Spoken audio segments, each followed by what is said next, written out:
a good recommendation that I'm just going to remind us of from AJ would be to actually write your questions down if you have additional questions. Given that we do not have a ton of time in today's work session, writing those questions down, or at least jotting down some notes so that we can be concise as we are having conversations, will not only benefit us in the realm of time, but will also benefit anybody who might be trying to track this live or watch it after the fact. So please, if you can, try and write your questions down. Thank you so much. Okay, this is President Hersey. I'm now calling to order the board's special meeting at 4:35 p.m. Please note that this meeting is being recorded. We would like to acknowledge that we are on the ancestral lands and traditional territories of the Puget Sound and Coast Salish people. For the record, I will call the roll. Director Hampson. Here. Director Harris. Present. Vice President Rankin. Here. Director Rivera-Smith joining us remotely. Present. Fantastic. Director Sarju. Present. And Director Salmaritz. Present. And this is President Hersey. The superintendent is also present. This meeting is being held in a hybrid format. Directors are participating in person and at the John Stanford Center and remotely via Teams. The public is being provided remote access today via Microsoft Teams and phone, as well as in person at the John Stanford Center for Educational Excellence. For those joining us by phone, please remain muted when you are not speaking. There will not be a public comment opportunity, and staff will be working to administer the meeting and may be muting participants to address feedback and ensure that we can hear from directors and staff. The work session this evening is to discuss the budget. I will now pass it over to Dr. Jones. Good evening. Thank you, President Hersey and board members. Today I'm joined with, to my right, Assistant Superintendent, Interim Deputy Podesta. I have,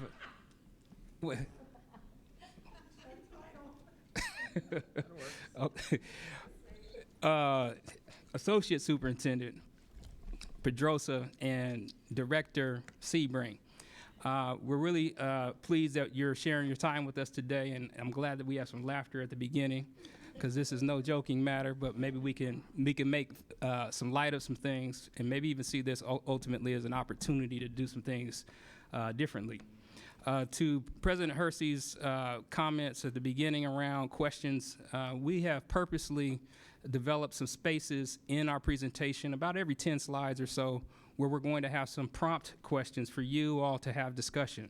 And this is kind of in the spirit of the progress monitoring that we've been doing, as well as our project management oversight committee, our project management oversight that we're doing. We have standardized questions for facilitation, excuse me. So we're gonna walk through the agenda, and I'll tell you what we're trying to do, and then we'll come back.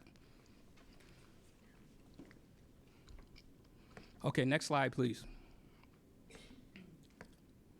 So here's the agenda. We're gonna talk about funding our future. That's the spirit of what we're trying to do. We'll share with you some key dates as to what you can expect next. We're gonna give you a fiscal update, very similar to what you all have seen before, but we've made some adjustments. We'll talk about the budget balancing process, and then we'll talk about this concept of a system of well-resourced schools. We'll tell you about our strategy for communication, and then we'll conclude with our next steps. And as I mentioned, we've set up this session today. I know it's 2 hours. We have about 30 slides, but we've also worked in intermittent opportunities to hear you all, and we want to try to facilitate your discussion so that we can learn. So, President Hersey, can I proceed? Please do. All right. So, next slide, please. Funding our future. This is really how we're trying to frame this. We're trying to make sure that we are setting ourselves up so that we can have a balancing process so that we can really trend towards meeting our highest priorities and having the resources to do that. Next slide. So our goals in this effort is to really stabilize our financial future so that we can fund our highest priorities.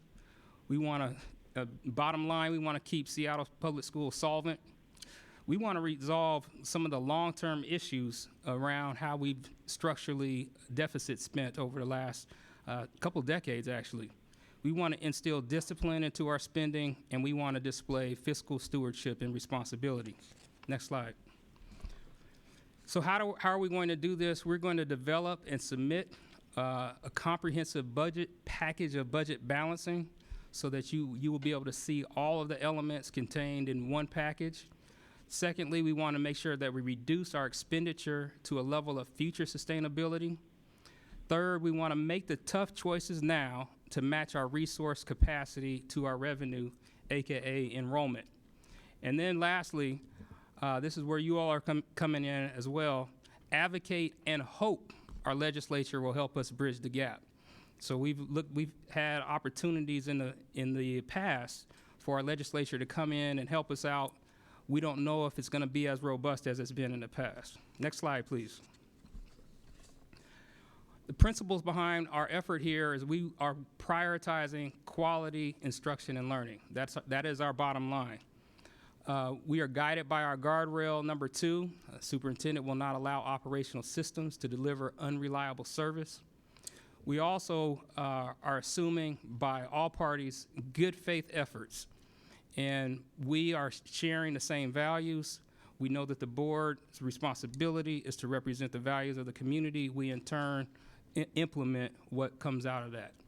And number 4, teamwork. The board and the superintendent, AKA staff, we're on one team, and we have a united mission here. Next slide. So our assumptions as we go into this is that our immediate efforts will not be enough, will not be adequate to resolve all the long-term standing structural issues. We'll get to many of them, but we won't get to all of them. And attached to that is our collective lack of experience with this level and magnitude of reductions and balancing only gives us approximately 80% confidence in knowing all the impacts from the choices. So I want to be extraordinarily transparent on that. We are not professing that we know what all the impacts are, but we have 80% confidence or so around what those may be. Another piece that's not written on here is I just want to also acknowledge that we have to be prepared. Our stakeholders will put pressure on us to maybe hold on to the things that they've held near and dear. Those are going to be hard to do the demand management that it's going to require to do that, but we want to stay locked in and we want to stay transparent along the way. But I just wanted to articulate that clearly, that is going to be a challenge. At least historically, that's been a challenge. So next slide. Some people have asked, why now? And some people will say, your budget challenge is really not as deep and steep as you all have represented it, but we have no interest, no upside, no motivation to create a situation where we have to do this type of balancing. There's not a reason for that. However, we invite folks that have a sharper pencil than ours to come to the table, let us know what they see that's different, because the last thing we want is to be inaccurate in what we're representing. So we are at the tipping point. Our structural deficit has grown to approximately $131 million. That's a lot. Our current year budget is based on $82 million of one-time funding. And that one-time funding, and number 3 here, has come from ESSER, funding enrollment loss, funding of transportation without riders. That's about $82 million altogether that we use to plug the gaps for last year and previous years. Number 4, our enrollment has decreased since 2014, while our staff has increased. And if you do simple math on that, enrollment is revenue, staff is expenditure. If those don't match, we have a situation. And number 5, and we'll see some slides here in the next couple minutes around enrollment is anticipated to continue to trend down. That's unfortunate, but I think that's the reality, not only with Seattle Public Schools, but in our region and some places nationally.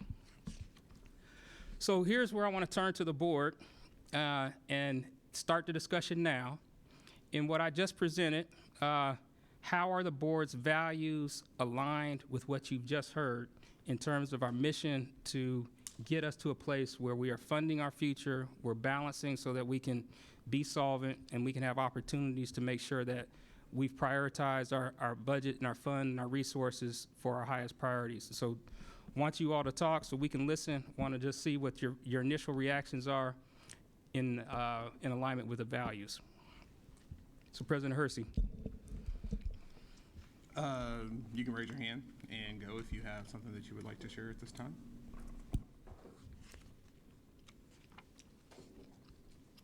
I just want to clarify, I don't know if I missed this when I first read this. Sometimes we see values and we're like, we think we all know what we're talking about. But I just want to be clear that it's not our individual values, it's the values of the community that we're here to represent. So if we can reframe the question in that way, I think that would be appropriate. Yeah, I mentioned it in passing in my opening remarks, but as the board represents the values of the community, my assumption are those are aligned. And so I want to make sure that as we're representing our efforts here, it's consistent with community values, AKA board values. And so, yes, Director Hampson, that's correct.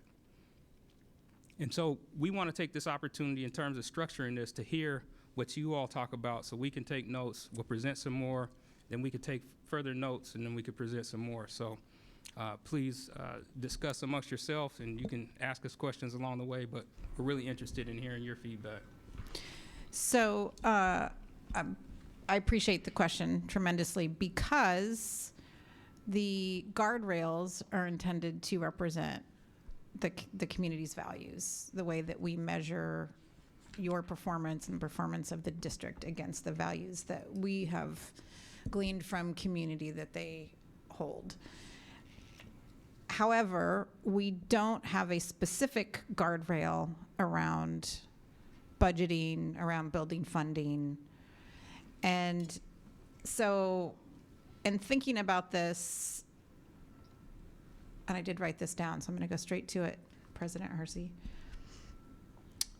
Whereas historic building decision-making is derived from a combination of staff and parent wants and needs and predefined ratios that may or may not be tied to, and they very well may, but the appropriate input tipping points, which I appreciate that you use the term tipping point, necessary to positively impact student outcomes. Given that we don't have a specific guardrail that says, yeah, you must fund buildings consistent with the values that we've set forth so that we can achieve the goals, what ways do you anticipate demonstrating evidence of how a system of well-resourced schools are incenting the appropriate inputs and outputs at the building level that will be aligned with our goals and guardrails?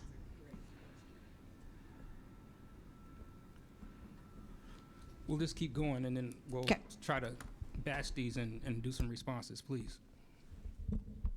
I had a similar thought to Director Hampson, and I also was thinking about how we kind of lack a guardrail specifically around budgeting. And from conversations I've had with community members and just what I know as a director, I think where I settled was kind of like a student. To the extent that you can show us the math behind your thinking, it will really help us understand how you reached the conclusions that you did. So that would be a value that I would put forth. As much math that you can show us that you use to make your decisions and your recommendations will be very helpful to us in making the decisions that we need to make and supporting the community through what we all know to be pretty hard decisions and changes. Thank you. Yeah, I would say along with that, I really appreciate this centering around not allowing unreliable service, because that doesn't just mean that we do things the way they've been done and will continue to do them. That means saying what we mean and doing what we say. and reliability in terms of knowing what's coming, not just, well, we've always had that, and now we don't have that. That means it's unreliable. It's like, well, no, as things change, we have to respond to the current situation, and so the way to add a level of reliability is to help students and educators know what's coming, what to expect, and how it impacts them. And so I really appreciate that I think, the transparency and communication is a huge value and understanding. And, we're seeing this happen in our region all across the country, districts grappling in various ways with budget shortfalls, with a decline in enrollment as birth rates have declined. So we won't be facing this alone, but for our community members here, it's of course going to feel personal because it's about us and it's about our kids. So aligned with what Director Songwitz was saying about kind of showing us the math, I think I want to be able to see how the decisions are being connected to the values and maintaining things that are priorities to the community and most importantly to outcomes for students. So, I like digging in and knowing the whys and hows and all the ins and outs, but more than like the math, I want to kind of like see it's the justification and like understanding we made this decision instead of this decision because this thing is connected to student outcomes and this isn't, or this thing is connected to something that's a community priority and this isn't. So that's what I want to be able to see and understand for myself as a board director, and also so that I can, in talking with community, help folks understand why this might be happening, and that, like you said, assuming that there's not an ulterior motive, that we're faced with a really difficult situation that we haven't had to deal with before, and we have an obligation to our students and to our community to do what we can. So however we can show that that's what we're doing, that's what is important to me, and I think you said. Director Rivera-Smith.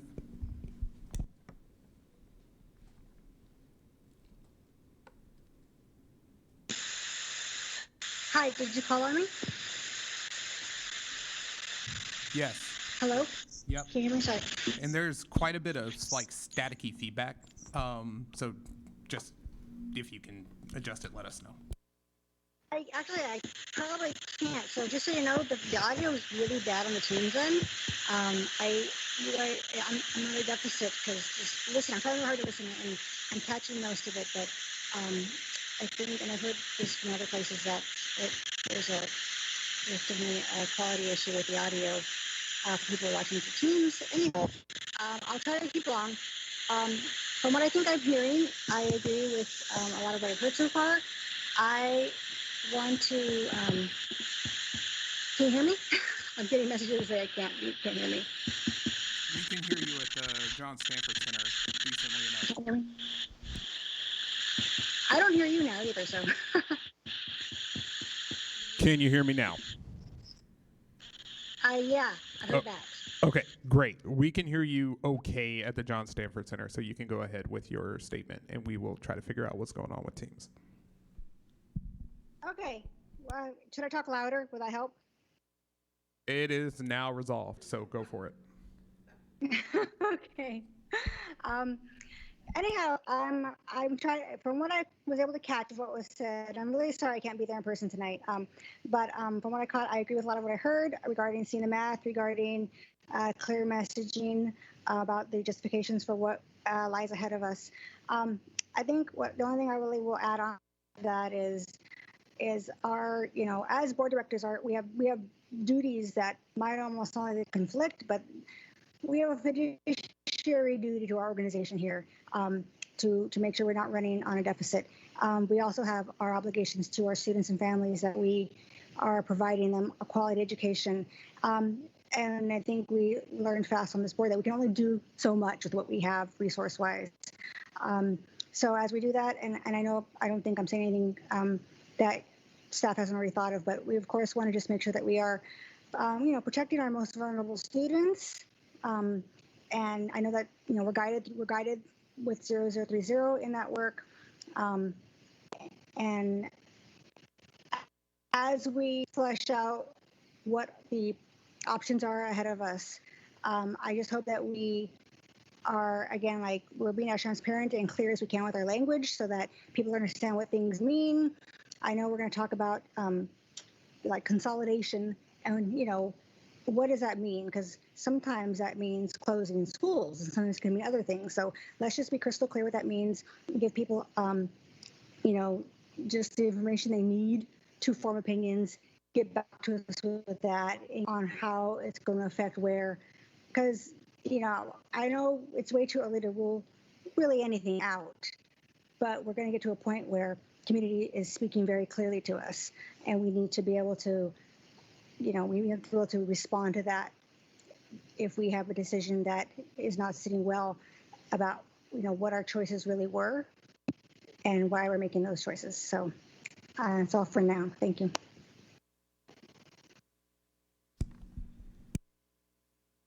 I may be skipping ahead here, and if so, I apologize in advance.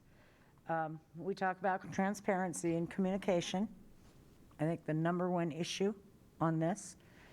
And I guess I want to know, how are we developing a protocol about answering the questions we're getting? I'm thinking in particular of, I think I counted today, 40 emails from the Bryant community. We have 106 schools. I expect no fewer than 30 schools to launch the same kinds of email questions. And because they're part of orchestrated campaigns, as well they should be, in community organizing, standing up for our kids and our communities, how do we propose to get consistent answers out there for these questions, and when, that the who, what, when, and why? At my community meeting on Saturday, I took the last 3 years of budget books, explained that because of our dire circumstances, when we start talking about weighted staffing standards, hugely potential of all bets are off. And that was extremely alarming to folks, as well it would be to me if I were on that side of the stakeholder map. Thank you.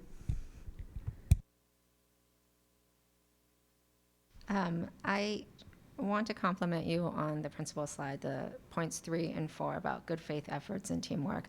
And I think the extension I would add is that the collective community kind of also needs to get behind this, because this is the right thing that we need to do for our students.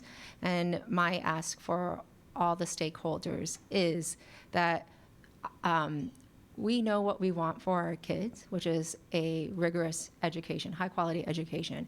And we should also accept that there isn't just one path to getting there. What we have at this exact moment may not necessarily be the best path to getting that for every single one of our students. So I encourage all of us to just be open-minded to the changes that we have and understand that collectively we're all seeking the same thing. So.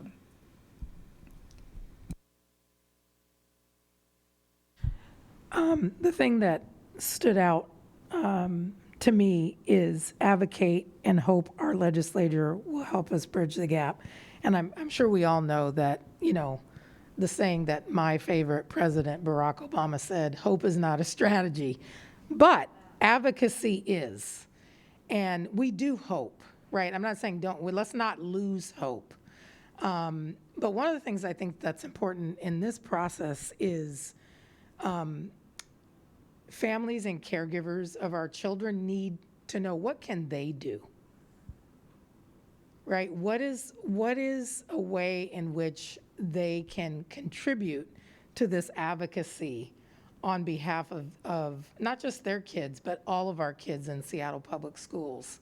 I think sometimes, I know, people don't understand the role of a board member.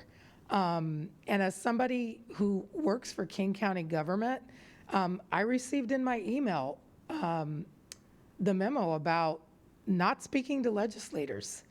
And so, yes, I'm an elected official, but I'm also a senior leader in King County government. So I personally, because of that edict, cannot speak to my legislators, because legislators will not be able to differentiate that today I'm wearing my school board hat and not my county hat, even though my county hat is inevitably involved because of the work that I do for the county.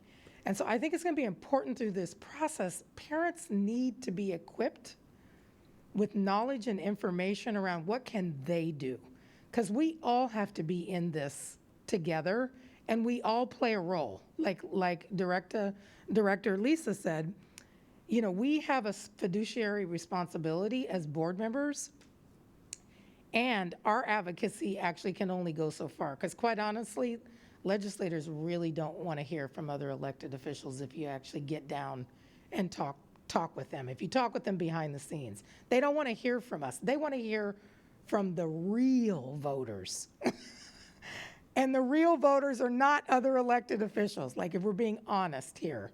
And so parents have to be given and equipped with knowledge, information, and maybe skills of what they can do to help us advocate on behalf of all of our kids in Seattle Public Schools. So I just wanted to say thank y'all for all of that. And in an attempt for some crystallization, getting back to the heart of the question, which is how are the board's values aligned with what we've just heard? Going back and looking at our guardrails, I have a question that will be related to another piece in just a moment. We got a good example that we're utilizing guardrail number 2. I also wanted to kind of bring into the conversation guardrail number 1 and see if your interpretation as a superintendent and the leadership team that these changes are likened to an initiative, and what encompasses that, right?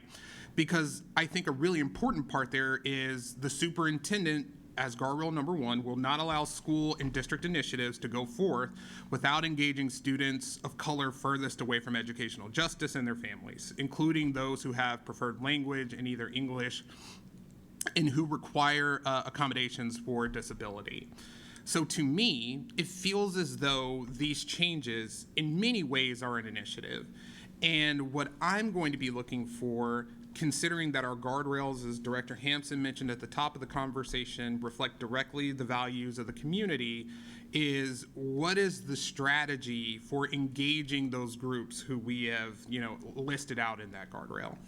I think that the other piece is looking at guardrail number 2, the superintendent shall now allow operational systems to deliver unreliable service. Critical, absolutely critical. And what I think for the board's values is that we value our kids being able to go to school, as many of them as possible, with 100% where we can get it.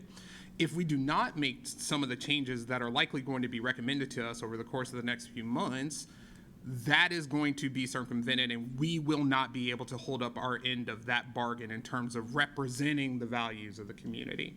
So I think really focusing in and really thinking about what is it that we are here to do. And student outcomes focused governance gives us a good framework for that. Folks will have their individual opinions as well. Those are all fine and valid. But I think that we can all agree that if we do not balance our budget and our schools are not able to provide consistent and reliable service, then we are not fulfilling our jobs as board directors. So we need to be prepared to do what is necessary. And that's not just voting, that's communication, clarity out for community and things like that. Which brings me kind of to my second point. Some of the things that I heard throughout all of the questions and whatnot were communication, clarity, community.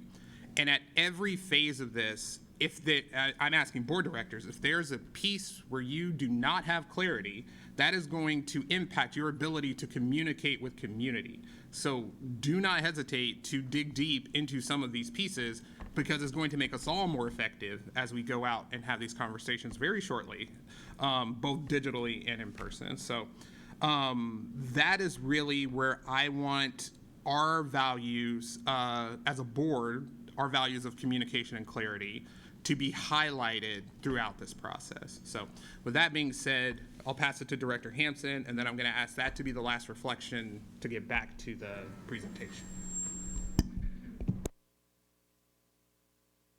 So again, the values to the question, and as President Hersey said, the values expressed via guardrail number 3 for the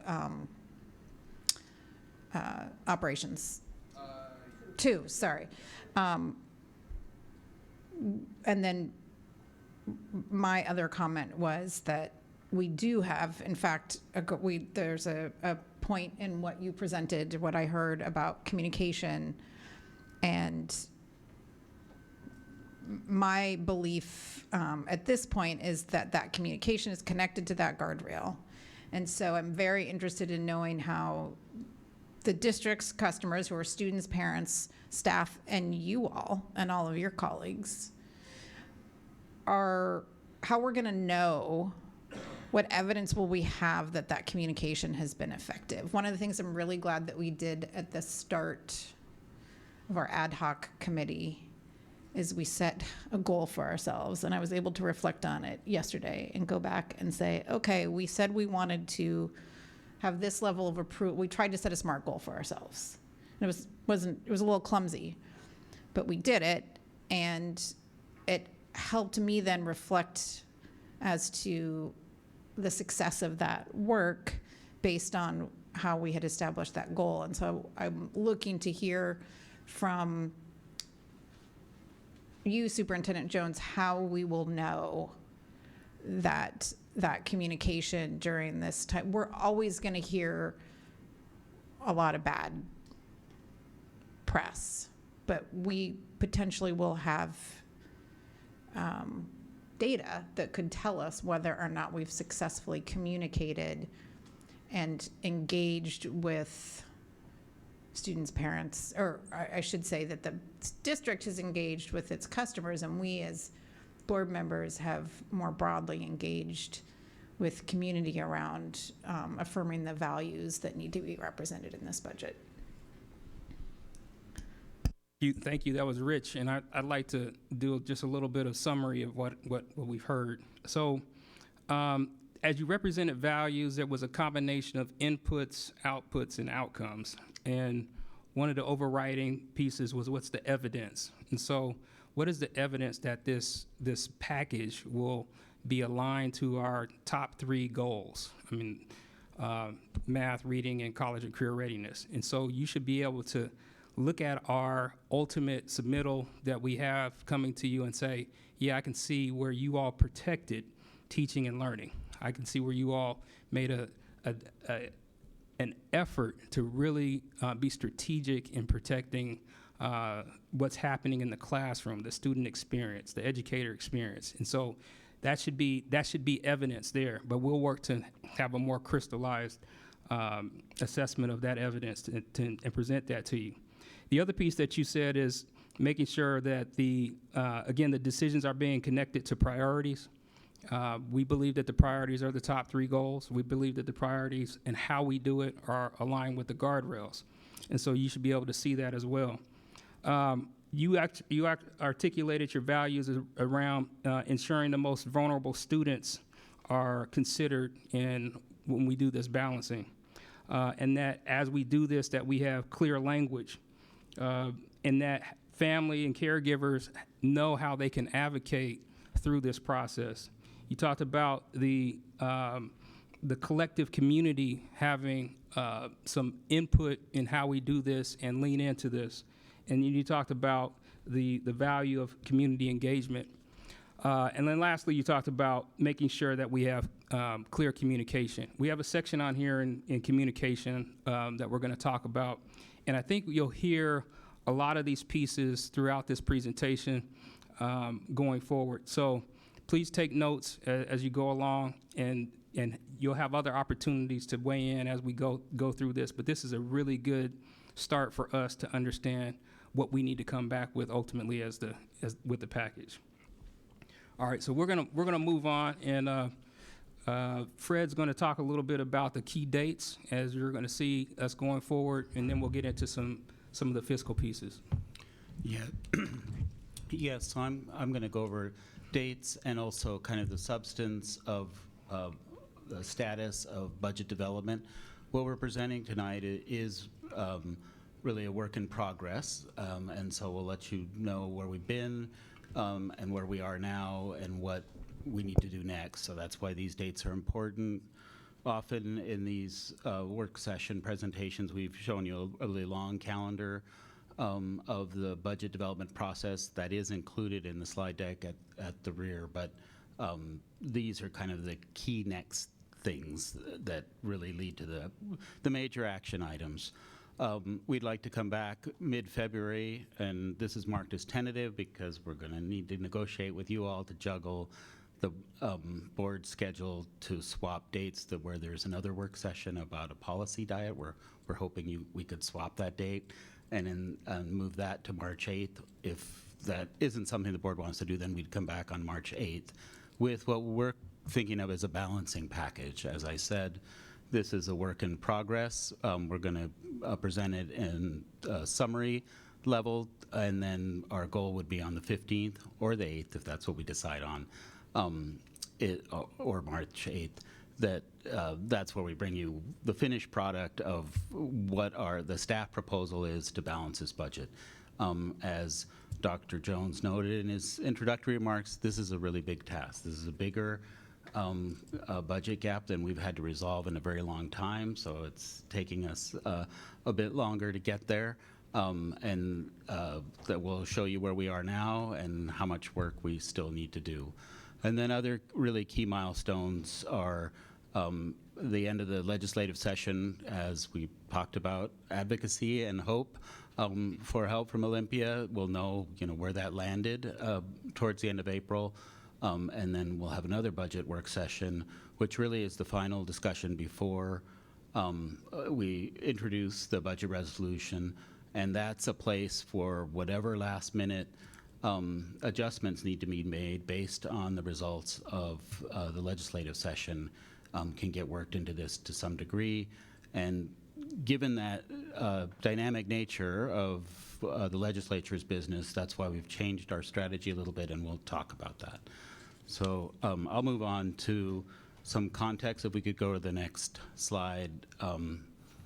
And this is really, you've seen this fiscal update. This has been kind of updated from what we're going to walk through now is kind of an update based on the discussions we've been having since last fall. So the last in-depth budget work session was in November, and you've seen this picture before, and we're going to try to kind of walk from where we are now, from here to where we are now. This really had 2 years of real planning, and proposed a balancing strategy that was discussed with the board to identify, to liquidate our emergency stabilization fund, to liquidate our reserves, to transfer some funds from capital spending, and to make significant reductions in the central office and at school level reductions. And these numbers are shaded to try to show the interplay between the budget year we're planning for and the budget year after that. So if we make those reductions in 23-24, they'll also manifest themselves in 24-25, which is why those numbers are blue from one column to the next. If we're assuming if we get the revenue increases, which are shaded in yellow, in 23-24, then those work into our assumptions for 24-25. And so that's the logic behind that. So in November, we were hoping, as part of balancing, $32 million in help from the legislature. And so if we could go to the next slide.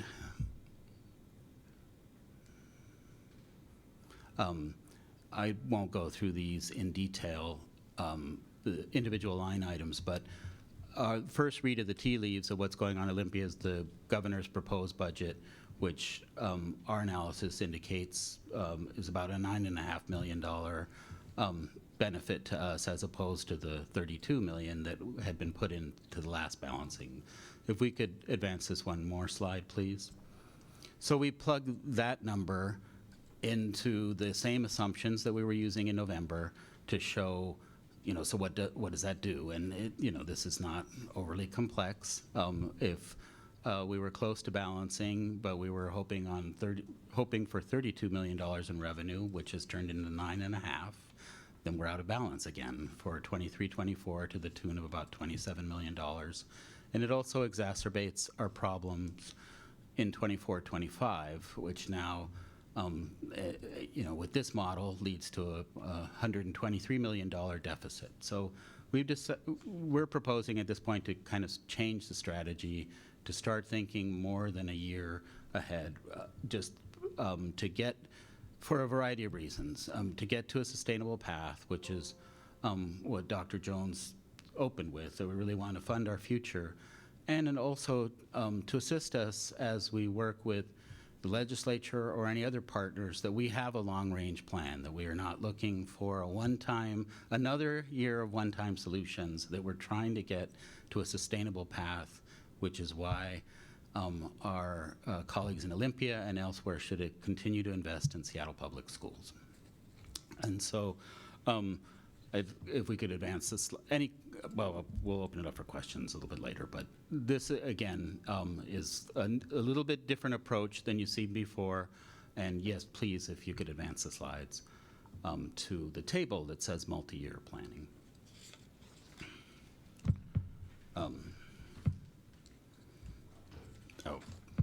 I'm sorry. The table's in a couple slides down. So again, this is the why we're talking about planning over multiple years. And as of now, we're really, tonight, just going to discuss 23-24 and 24-25. We're really going to need to think also a year beyond that, because we get closer to balance in those 2 years, but are still using some one-time solutions, so we're not quite at a sustainable level there, but we're flattening the curve a little bit, where the previous plan had us kind of balanced till we weren't in 23-24, and then we sort of fell off a cliff in 24-25. We're trying to smooth that out. So again, we want a sustainable model. We want to really adjust in our thinking to forecast enrollment. We're close to putting the finishing touches on our 10-year enrollment forecast. It's going to be a few weeks out because the 2020 census has been delayed, and those we'd really like to see those numbers before we call this final, but we really want to start taking seriously what we think our enrollment forecast looks over the next decade. And we want to do this in such a way that preserves resources in schools to the extent we can, and then look for kind of programmatic efficiencies in the central office, look for different ways of doing business that create efficiencies. There's do more with less. It only goes so far, but you can certainly work smarter, and there are improvements we can make.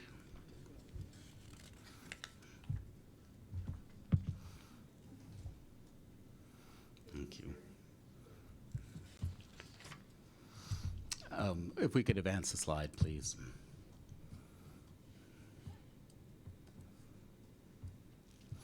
So the specific strategies that leads to that are different than the way we showed this to you in the fall are, instead of liquidating the Economic Stabilization Fund in 1 year, we spread that use across 2 years. As a practical matter, as I mentioned before, we'll have a proposal for balancing in the next, to finalize the balancing thinking in the next couple of weeks. And then the legislature will finish its business and we'll have to react. If we use all of the Economic Stabilization Fund in the coming planning year, that makes that reaction very difficult to do in a short amount of time. So we felt that it made more sense to preserve some for the second year, which maybe we'll end up using this year, depending on how we do with revenue, but that the previous strategy painted us into a corner a little bit. We will as we said, we'll identify central office reductions because we're leaning less on the reserves, that means those need to be bigger than we had talked about previously. The reductions need to be larger. We will continue to identify targeted reductions in schools that we're also proposing be a bit bigger than the last number we showed. And we're trying to get more specific in our work with the legislature about what specific solutions we think would help us in terms of special education funding and some other things that the legislature is working on, and we'll continue to work on that. And then the biggest new concept here that hadn't been discussed in November, I've heard comments in board sessions informally, but that now is solidified into a staff proposal, is really thinking about consolidating our district into a system of well-resourced schools. That this is part of recognizing where we are with enrollment, that having schools that continue to decline in enrollment, that don't end up with the resources that they need to be successful at the school level, and then spreading those resources across a bigger system when our resources are really stretched, is not what we would recommend, and it would, be similar ground that's being trod by other districts and other organizations across the country and in our state. If we could advance the slide, please. So in terms of what you've already looked at, putting these ideas into this, the ask of the central office, where before we had said we were looking for $20 million in savings in the coming budget year, now we're looking for $36 million in savings. And again, since we're doing multi-year planning, and another 18 the year after that. This is not by any stretch a trivial exercise, but people are doing good work. We're making good progress on this already. The school level reductions, we're proposing 11 million there in lieu of the 9 that we were talking about in the fall. And we're still hopeful and plan to advocate for assistance from the legislature. The two numbers above the line there, as are noted on the table, represent what was in the governor's budget. There has been progress already on the floor in the legislature around special education, not quite to the level we've modeled here, but we're getting there. And then we have some other ideas that we'll start developing advocacy for other things that we think are reasonable ask to make of the legislature. Instead of liquidating the economic stabilization fund in a single year, this plan really does that in kind of a 2/3, 1/3 split, and gives us, just as a practical matter, if our plans and reasonable proposals we have for the legislature don't pan out the way we'd like them to in the bottom, it gives us room to use that to close the gap rather than in a very short period trying to find spending reductions. And so this just gives us some flexibility, and then it gets on a path. And most importantly, the two bottom lines now are balanced, not just the first line roughly balanced and then the second line $100 million deficit. It isn't really a plan. And again, we think it helps us in our discussions with the legislature to say we're looking at the long range, which is why you should help us now. We're not going to just come back with another one-year ask next year. If we could advance the slide. We are now going to give you some summary level information about where we are with these processes, and I'm going to turn it over to Budget Director Linda Sebring to walk through those slides. Thank you. Can you advance to the next slide, please? So as Fred mentioned, we have been going through a central office reduction process, and we started with looking at, we've talked about the flex view with the board before, of trying to take our $1 billion budget and break it down so it's easier to understand and absorb.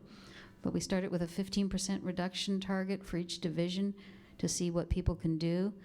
They went through a process of first trying to optimize other resources, potentially other places we might have resources that we hadn't been spending, grants, capital fund, career and technical education, so that we can shift some costs off of the general fund and relieve some of its pressure.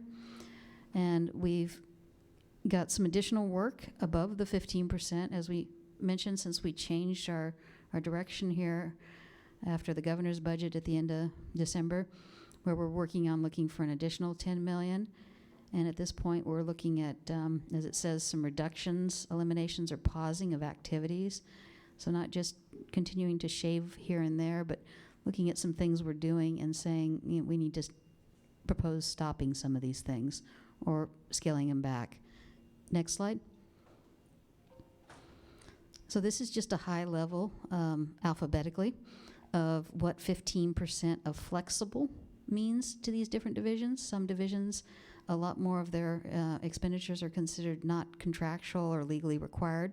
The example I usually give is the payroll department is 100% considered flexible, but if we don't pay people, that would be a problem. So this is just showing that we're at about 27 million, and then over on the right was just an insert of how that might affect some of the people at the district, of shifting staff over to other funds, vacant positions closing, and employees that will be laid off. Next slide. So our other task was to go through a school level reduction, and we looked through the school funding formula, the weighted staffing standard, and we looked at resources that, again, are not constrained by basic operations. Classroom teachers we tried to protect to the extent possible, collective bargaining agreements. We've had a couple different conversations with our labor partners, the Principals Union and Seattle Education Association, although neither of them really want to propose reductions because they see a lot of needs firsthand, and they did not. The Principals Union provided some feedback on some areas they wanted us to try to focus on protecting: special education, safety and security, mental health resources, and the Seattle Education Association wanted us to make sure that we characterized our conversations as they weren't necessarily agreeing with any of our suggestions or even the need to do the reductions. So we want to be honest and say that that is our conversation that we'll be continuing with them so that we get to a common understanding of where we are financially. When we made some of these choices, we know any reductions will impact some schools more than others, but we looked at what was historically underspent, areas that we provide through the model, but at the end of the year, they may be saved by schools for some reason or another.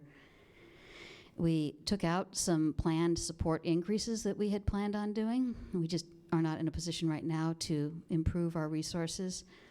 And then we are working on looking through our racial equity tool for some of the decisions on a couple of the areas where there's some flexibility as to how we make those decisions. So next slide, please. So for those of you familiar with the weighted staffing standards model, there is the items are listed on the left, the applicable dollar amounts. This equates to about 38.8 FTE or positions. The CERT core extra staffing is resources that at the beginning of the model were provided as 0.5 out to some schools, middle schools, large schools, and it was intended to replace or give schools discretion to increase their librarian, nurse, or social worker. I went back through and said, well, we've added all those resources to those schools now. This will still be a reduction for these schools, but they have the intent of those resources have been added to those schools over the last several years. The School Mitigation Fund is a central reserve. It's $3 million for schools that when the model doesn't quite work, we provide extra resources. So it makes it a little tight for us when we have various needs. K-3 ratio adjustment is extra staffing that the state gives us funding so that we can reduce class sizes in kindergarten through third grade. And right now we are providing more teachers than are necessary to fully achieve that funding through the state. So we are still evaluating, as we said, through the racial equity tool, how we would make those reductions. Running Start administrative funding was something we talked about in our latest contract negotiations, and are providing some central support for some of our secondary schools to help students with running start. School discretionary funds was one of those items that I talked about. We have underspend across the system every year, and therefore we're proposing a slight reduction there. Reduce assistant principals is another one of those equity tools where we're going to need to go through and determine exactly how we would do that. We have not worked that out completely yet. The second to last one, do not add additional school athletic director staffing. That was one of the things we wanted to enhance at the schools. And at this time, we're looking for alternate ways to help provide some services to the schools instead. And the school programmatic changes are some areas where we want to keep the resources and programs that we're providing to students, but look at ways to perhaps combine some things or do some things differently so we don't have as much of the administrative costs for running some things. So next slide, please. As we mentioned, there's opportunities for board discussion, and we want to lead you all in this discussion with asking you all what resonates and what are you curious about. And based on the faces I saw around the room, there's a lot of curiosity and a lot of resonation. So please jump on this and please discuss these two questions.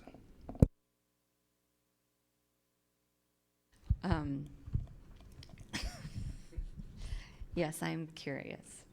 I mean, I think what resonates, I don't see anything that seems totally like off the wall and where did that come from?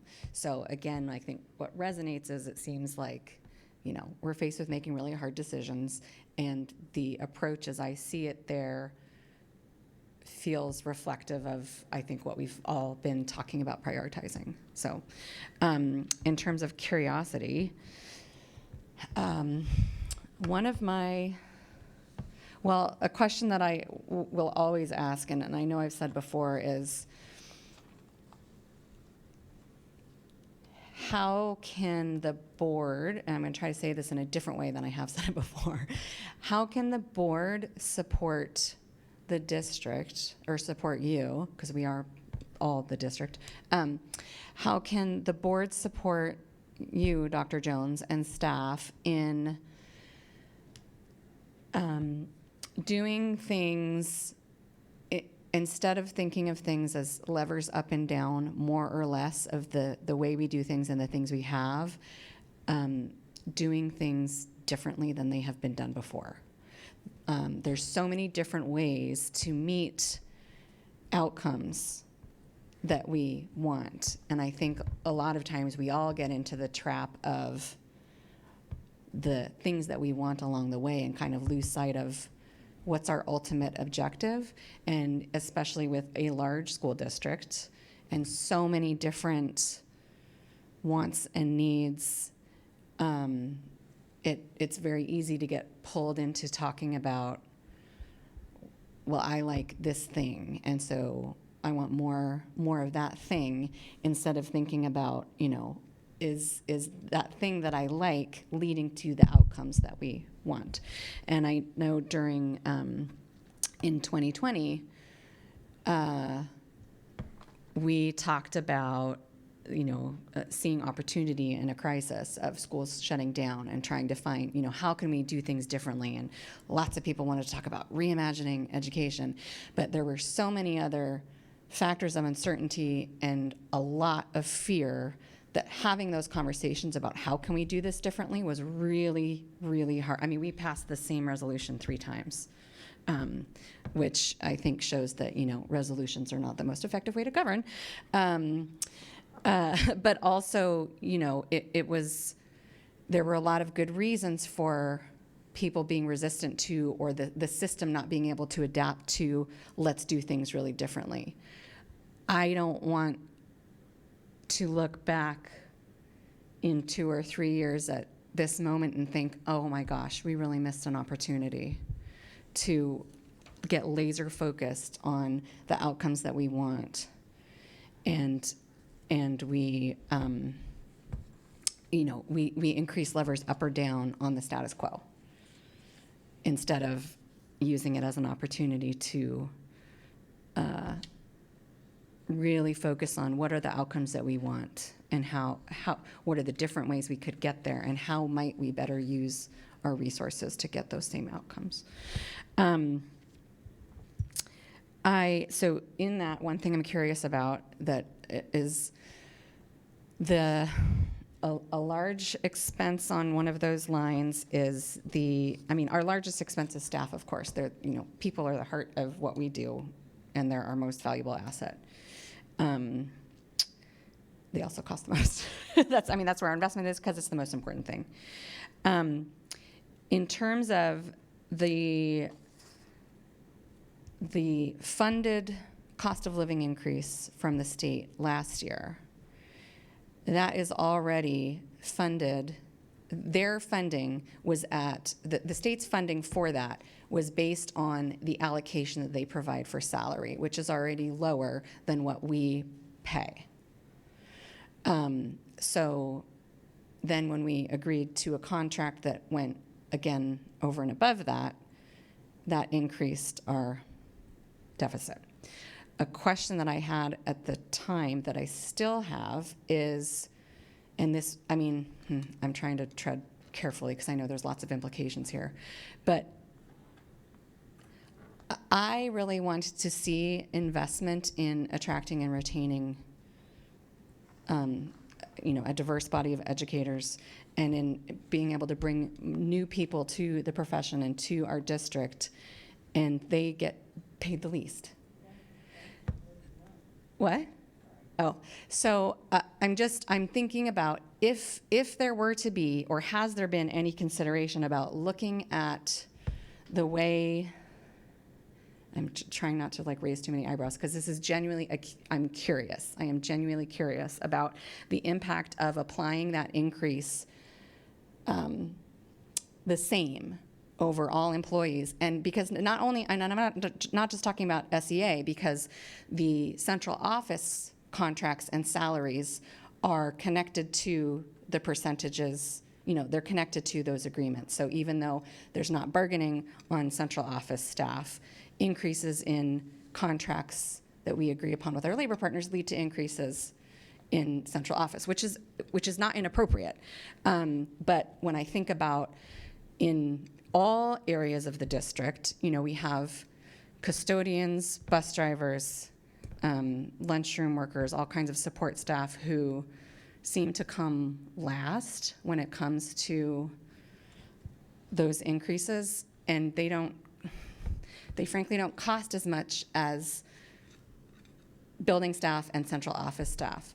What am I trying to get at? What I'm getting at is when we applied that cost of living equally over everybody, instead of progressively, perhaps suspending it for people who make over a certain amount in any position and keeping it, I don't know. See, this is what I'm curious about. Is that something that's even possible, feasible, reasonable to look at a graduated application of that as opposed to across the board? I don't know if that yields any savings, but if I was the head of a corporation and we were looking at layoffs or some restrictions on increases in salary, I might consider that if I wanted to protect that stuff. Maybe I just stepped in a hornet's nest, I don't know, but that's a curiosity that I have. I would like to see not only a strategy for how we are going to make reductions, but whatever comes out of the legislature, and there is some positive movement in some areas, nothing's going to save us.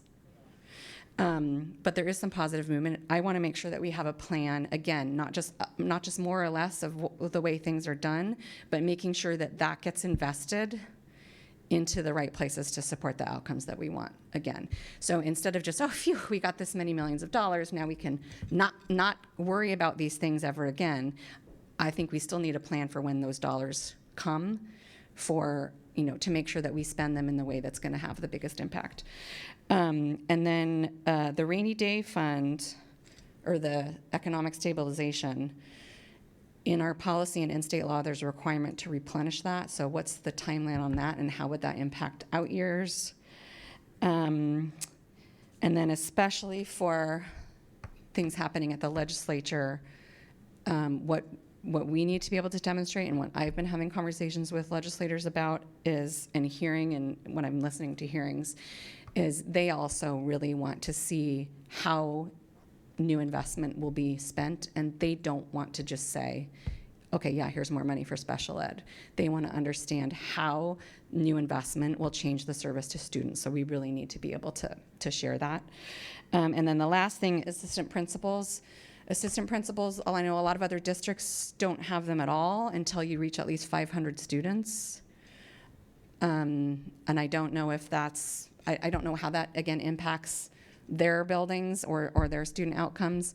But I know, too, that I have heard some principals talk about, especially principals at schools where they don't reach the level of an assistant principal or they've wavered, that they would like, the option of having a head teacher. And I know that's way in the weeds, but that's the type of thing that I'm wondering, like, doing things differently instead of thinking more or less, so that we can make sure that the support is still there, and that buildings have what they need, but that may be a different cost output than the way things have been done. And that's plenty for me for now.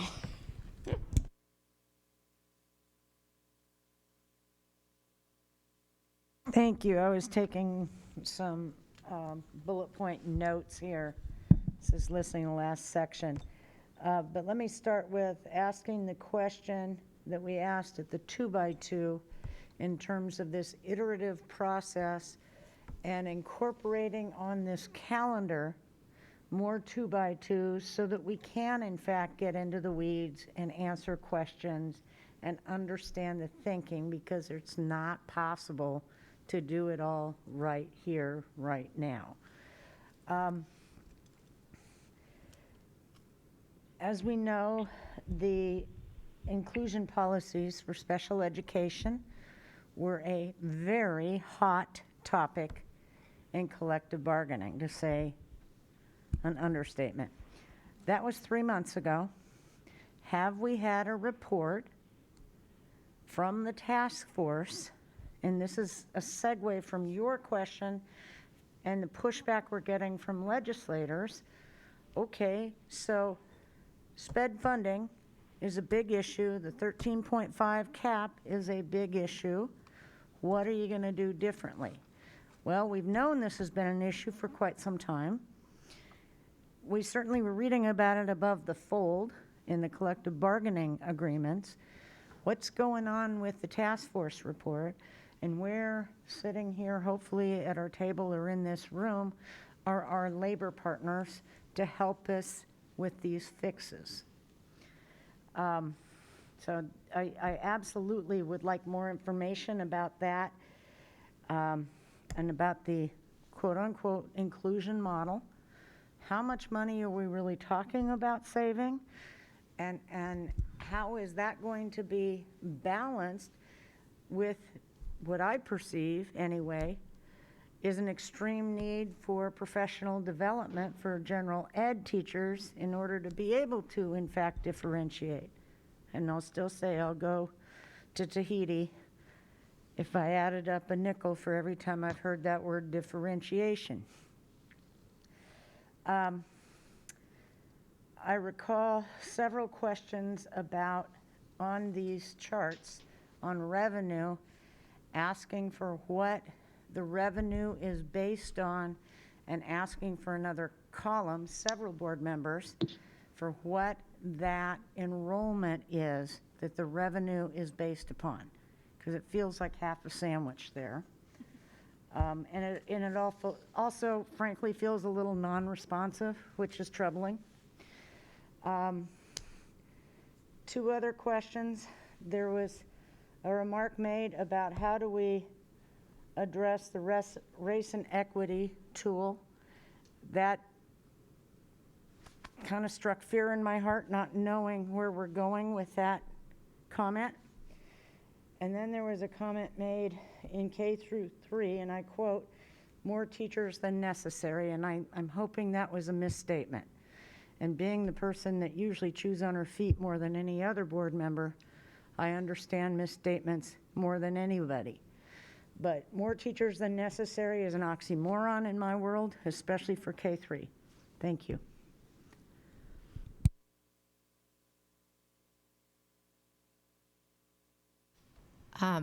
Just a quick question. I did submit some questions in advance in the form, in the Teams form. Are we planning to have those questions answered at our next budget work session? You don't have to answer that now, but, oh, yes, the answer is yes. Okay. Because I would just like to also reiterate the request from Director Harris around the enrollment assumptions that we use to forecast. In terms of what resonates with me, I'm looking at the multi-year budget planning objectives, and one of them is to preserve resources in schools. And my observation around that is, and I'd like to contextualize some of the numbers that we have in here. We're talking about a $29 million cut from central office and around an $11 million cut from schools. 26 million should be around the range of 10 to 15% of the central office. 36 million. So we're talking maybe like 15, 18% of central office, and then 11 million, that is a big number, but relative to the entirety of all the school budgets, that should be less than 5%. So I see that through line of preserving resources in our school. So that does resonate with me. And in terms of what I'm curious about, so two things. One, I'm looking at the central office reductions. It has some proposed staff adjustments. So I added that up at 71.2, and I look at the $26.8 million number. That's roughly 377,000. So it looks like the central office cuts aren't strictly staffing adjustments. Perhaps there's, in the operations line, I see 14 million. So are we talking about transportation? And if so, I would like to get some granularity around what are the changes around transportation. And relatedly, we're preserving resources in schools, and yet I understand at that school level, it's going to be felt. And so having that granularity at the school, like which schools, what staff members, what is the math behind it, in particular, the enrollment projections on a per school basis that kind of justify the adjustments that we're going to be making. Having that information is really going to support our conversations with those school communities. And for better, for worse, our building leaders, our principals are going to be receiving a lot of feedback from their community. And I think we should try to support them as much as possible with that information in terms of how did we come up with those enrollment projections for that school? What was the logic behind the staffing adjustments? Yeah, thank you. I'll dive in. So the first thing that I wanted to say that resonated to me, similar to Director Song-Moritz, was the almost $40 million in cuts that are being made at the central office level. I have a similar request to understand, like, what is the comparable? I think Director Song-Moritz hit it on the head. What is the comparable in terms of like percentages of that overall budget?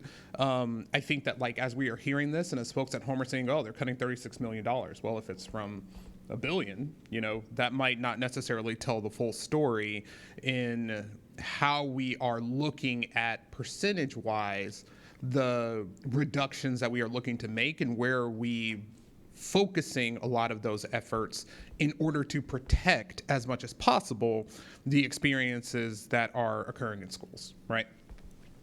I also am curious about the conversation that we are having with our labor partners, right, around how do we equally and in partnership assess what these reductions look like.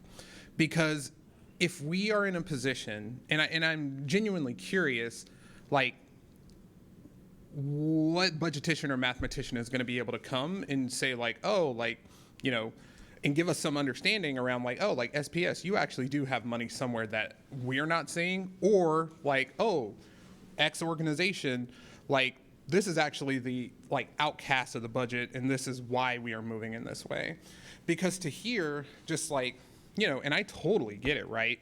But to hear, like, y'all have had conversations, and the characterization from specifically the Seattle Education Association is that they don't necessarily agree or share the perspective that we are in the financial situation that we are. I don't know who's right here, right? I'm not a mathematician, I'm not a budget expert, but what I do know is that if we are singing one song and our education association is singing a different song, at some point that has to be squared, because it's going to create a lot of misinformation out in the community, which is going to make this conversation incredibly difficult for everybody, right? So I just kind of want to know from the board's perspective, like, is that a concern to y'all? Do y'all have, like, you know, some ideas around what we can do in terms of conversation around that? Because I think if we start off with that positionality, it's going to be really difficult for us as a system to come to a place where we can honestly, like, look at the issues that are in front of us and have a shared understanding of where that goes, right? And I, again, want to be super clear.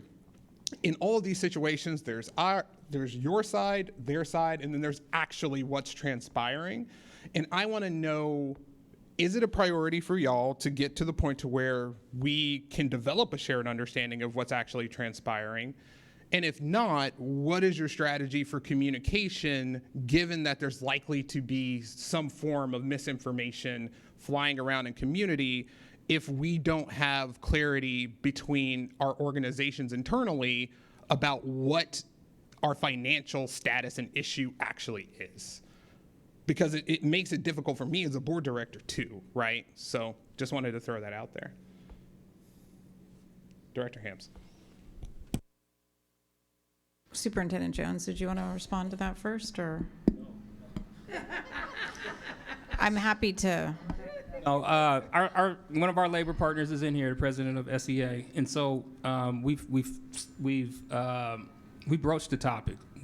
I think there's a mutual understanding that this can be difficult collectively for the SPS community if we don't have clarity on that, and so I believe there's willingness to continue to work that, but we don't really have the time to be wrangling over numbers, but it is a great investment of time if we can commit to doing that. And so there's not two sets of books, if you will. There's really one truth. And as I've let out with my comments, if our math is not good, we welcome a correction to that, because it's no incentive for me or this team to say, hey, board, we have this big giant problem and we're ready to go through all of this pain to get to this point of reconciliation if there's not really any problem there. So we believe that there is. I think that the difficulty is the magnitude of the problem. I don't think SEA is saying at all that, I'm not speaking for you, Jennifer, just so you know that. I don't think they're saying at all that there isn't a problem. It's just the gravity of the problem. So that's where we are. So it's invitation. We're invitational. I know Linda has, reached out a little bit, and Constance and I have reached out recently, and we're in communication. So it's not like folks aren't willing to come to tables, but it's just, how do we get there to reconciliation quickly? Because these decisions are hinging on some accuracy of data and numbers. Can I clarify real quick? Like, so that's what I need to know, that nuance, right? Because if I were at home hearing that, like, oh, like, we've got X, Y, or Z organization that doesn't necessarily agree, without the context where it's like, it's not that they don't agree, it's like there's magnitudes of it. And that, as we've had conversations specifically about communication, case in point, right? Like, the nuances of those things, at least to me, are important. And I don't necessarily think that, like, we need to go super far down that rabbit hole, but it doesn't put us in the best position in, like, as I'm trying to figure out, like, how do I have this conversation effectively? Because, like, teachers are my constituents. I am an educator. Educators live in my district. So, like, I want to be able to walk into a room or a gathering of educators and be equipped with the most useful information possible should I be put into that position, right? And so like that's where I think I am begging as a board directors to just be like properly equipped with the information that we have at hand. And it feels as though that is happening more often than not. So I don't want to make it into an idea that that's not it. But any like small misstep on our end, and this just spins way out of tail before we even have an opportunity to fully understand what is the conversation we're having. Sorry. Go ahead, Director Hampson.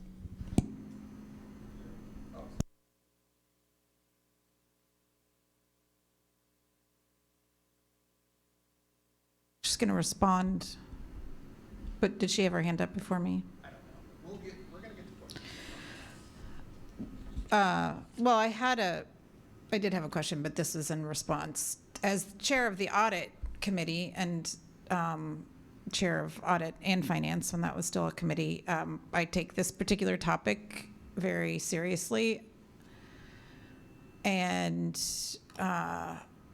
you might have noticed I stood up straighter when you started talking about, I don't know which kind of story is correct, because as our board president, I don't want to hear you say something like that, because it's our job to actually know the truth of our financial situation. And the reality is, as I know you know, that so we have a debt rating as an institution. Do we still have a debt rating? We do. Yes. We have. So in order to get a debt rating, there is a tremendous amount of financial analysis done by people who understand what government financials look like. Government financials are a pain in the ass. They're difficult for anyone to understand, including leadership in many situations. It's frustrating that they're so difficult.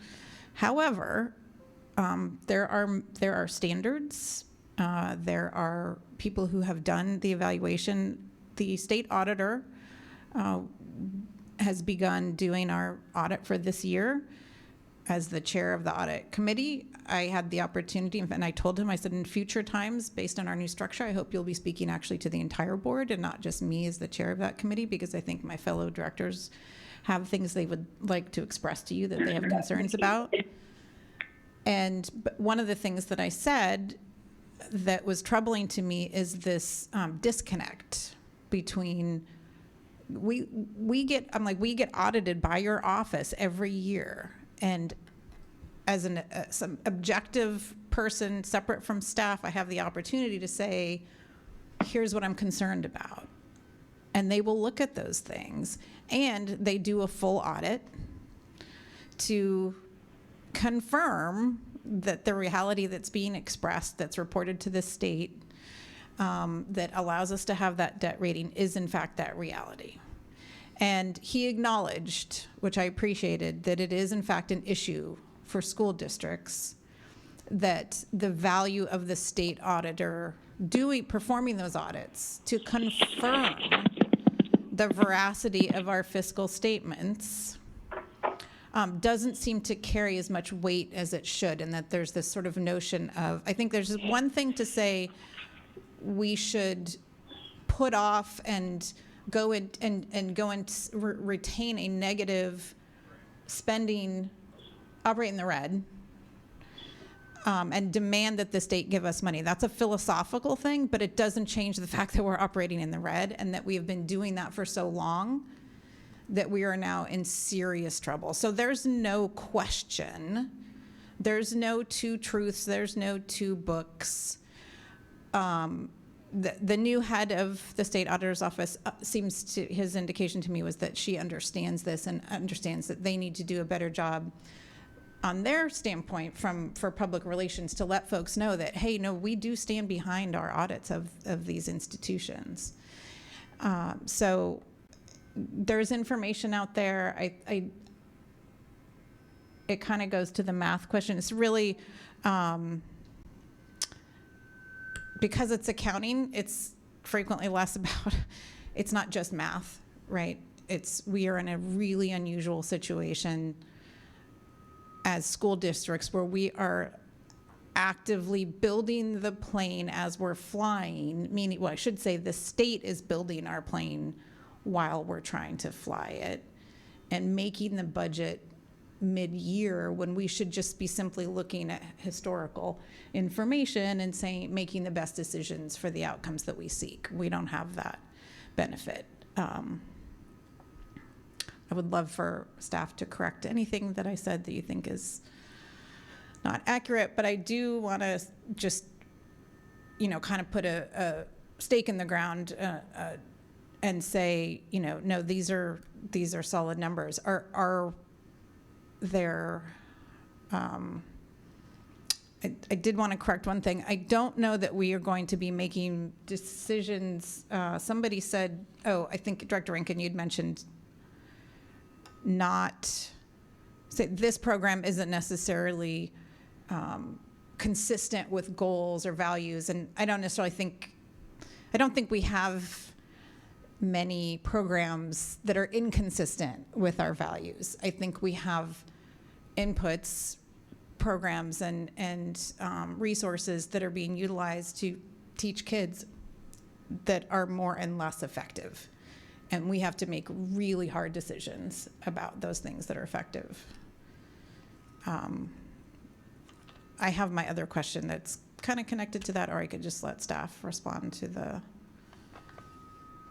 Superintendent Jones. I don't know if you want folks to add anything or.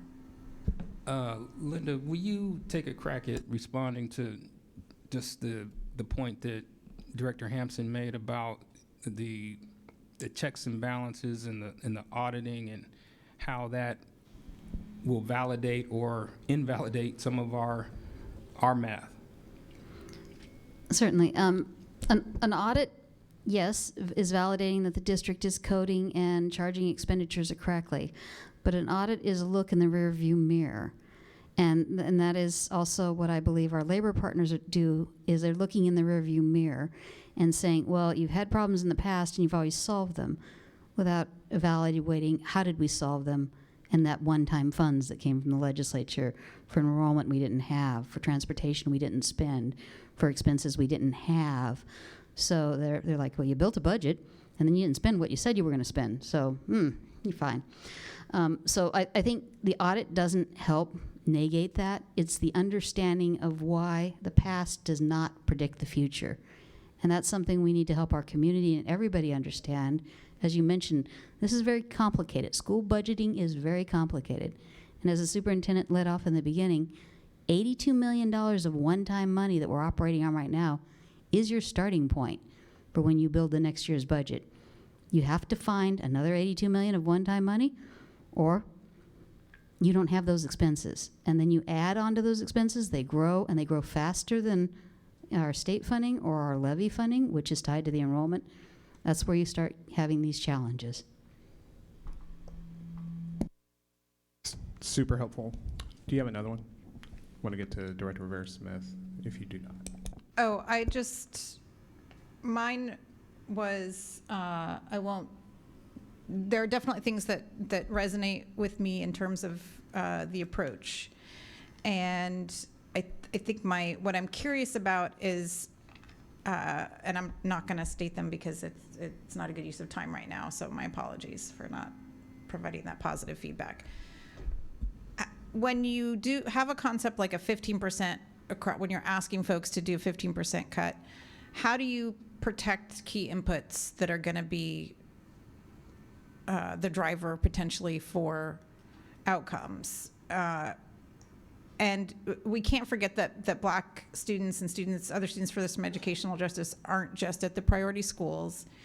And so how are we tweaking the racial equity tool to ensure that goals are protected at all schools, so that the cuts don't become an excuse to abandon the strategic plan and the goals and the guardrails?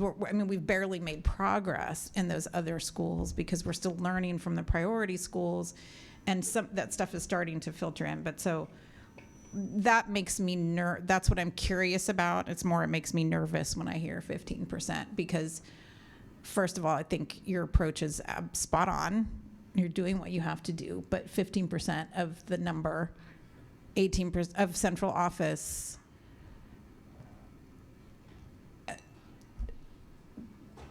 but there's that guardrail. How do we protect the operations? So, how do you protect the operations and with something like that, and how do you make sure that the inputs are protected in light of the racial equity tool, which is a fantastic tool, and yet we know it has its limitations. This won't be wholly satisfying, but the 15%, when I gave that guidance, it was how are we protecting goal 1, 2, and 3? As you go through that exercise, the unenviable exercise of doing that, bring back the reductions that don't impact those in obvious ways. Like I said, about 80% of the things we'll know, about 20% we won't. And that's what's been difficult in doing that exercise because Consti in particular had to really wrestle with all of us to talk about how those reading, math, college and career readiness goals were going to be protected. And so everybody had that task. And so that's the real litmus test that we used is you bring these back, and if they're going to impact our ability to get to those outcomes, then those aren't legitimate proposals.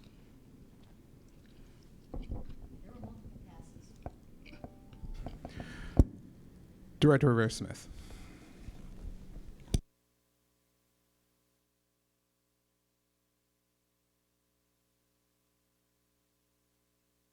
Go ahead, Lisa. Can you hear us? Can you hear me? Yep, hear you well. Okay, awesome. I'm trying another audio setting. So I really appreciate this conversation, and I'm really appreciating what my fellow directors are sharing. I have some questions and concerns that I open up knowing that we need to make some really tough decisions, and so I only ask these things I'm about to ask because I think that they affect a lot more than what they are.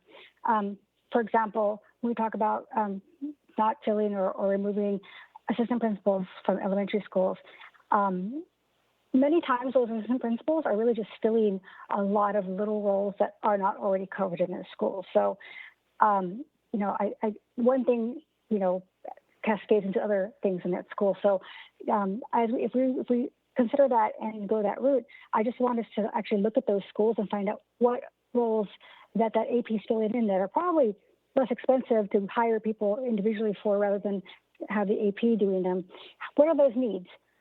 Because really that's the core of sometimes what they're looking for. And that's where it's going to hurt those schools, is not just the AP role itself, but in, again, all the other many places that they fill in for their schools. When we talk about optimizing non-general fund resources like grants and capital fund, and again, those are opportunities. I wonder though, is that, for example, is that how we're looking at? I know that the Head Start indirect is going up about 5%, and that's a big chunk of change from them because that means staff, that means PD. And what that's going to do is affect our preschool, which trickles up into our later grades and affects our 3rd and 7th graders reaching those goals we have for them. So again, I want us to just be mindful of that. Things we do are going to cascade and equal that deficits later. So I am just, on record very concerned about that increase for the indirected Head Start. And I know we'll probably talk about that later. But I'm just trying to, again, think about that. So another for the department cut, is strategy and climate on that department's page, is that where the family engagement and partnerships is? I think that's what it falls under now. I know there's been some organizational changes, so I'm not positive. And I can't see you right now to find out if anybody's nodding.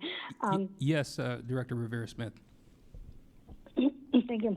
And I think we had this conversation already, Dr. Jones, so I know this isn't a surprise to you, that I'm just concerned about us cannibalizing that department to the point that it's not serving that great purpose it's supposed to serve for us in the engagement we want to do with our communities when we're making these decisions. And it's not just this one, but all the other ones that we make that affect our communities. So I'm just, again, general, big picture is, again, being mindful of how, we're making some sacrifices now, and in the spirit of long-term, planning, let's make sure we're not, going to be, biting ourselves coming out the other end. So, and I know, again, we've got some great minds that work on this, but I just wanted to highlight a couple of those right here tonight.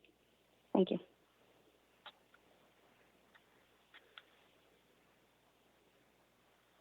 Director Sarju. So what resonates and what am I curious about? What resonates mostly from what was just presented was as a person who's not a finance person, I'm a programs person, I do feel like for the most part, I can follow. Right? Like being elected to school board does not magically put me as budget director, Sebring expertise. That's not my job. And I want to reflect back on what I know President Hersey said is about clarity and communication, and just ensuring that, a parent in our district can actually understand what is being communicated. Because if we're going to ask them to lean into their role of advocacy, they have to be able to articulate some basic things. And I think for the most part, it is understandable, and I'm not afraid of asking questions, sending you an email, Director Sebring, about, can you explain this because I didn't understand this part, or Superintendent Jones or anybody else. In terms of communication, I think one of the things we have to be clear and careful about is choice of language. So I was going back, I was sitting with consolidate into a system of well-resourced schools. That's a very sophisticated statement. And I think what we're saying in that statement, and I'm not clear, and I consider myself to be pretty well educated. I think what we're saying with a statement like that is we may have to close schools, join schools together, or some variation of. And I think that's an example of, for example, if you don't speak English, of which we have quite a few people in our district where English is not their first language, they may not get the meaning of that. We can't be afraid. If we're going to be transparent, then we can't use sophisticated language that leaves one wondering what you're trying to say. And so with that, when we think about labor partners, communication and transparency goes both ways. And I'm thinking back to what happened in the fall, the kinds of questions I got from parents that were directly connected to information that they felt like they were getting from our labor partner was mind-boggling. And I had to just say, okay, maybe they didn't actually hear what they thought they heard, or maybe we're in a game of telephone or something. But that is an example of what we don't want to do. We don't want to have that kind of mixed up messages, miscommunication, games of telephone, leaving people to wonder or conclude that it's us versus them. I don't want to play that game. I'm not going to play that game. Anybody who knows me well knows I don't have a problem being transparent. And you just saw it right here. So I'm making an ask for everybody, right? Just because a decision is made and it doesn't line up with what I want, it doesn't mean I wasn't heard. That's what's going to happen through this process. There are going to be decisions that have to be made that I don't like, right? This is not about whether I like it or not. But at the end of the day, if it ultimately is going to keep us solvent so we can offer all of our kids a high-quality public school education in Seattle, there's a give. I have to be able to let go of something that I like or that I want for the greater good, for the long-term good. Leading, my last statement is, we are in financial trouble, period.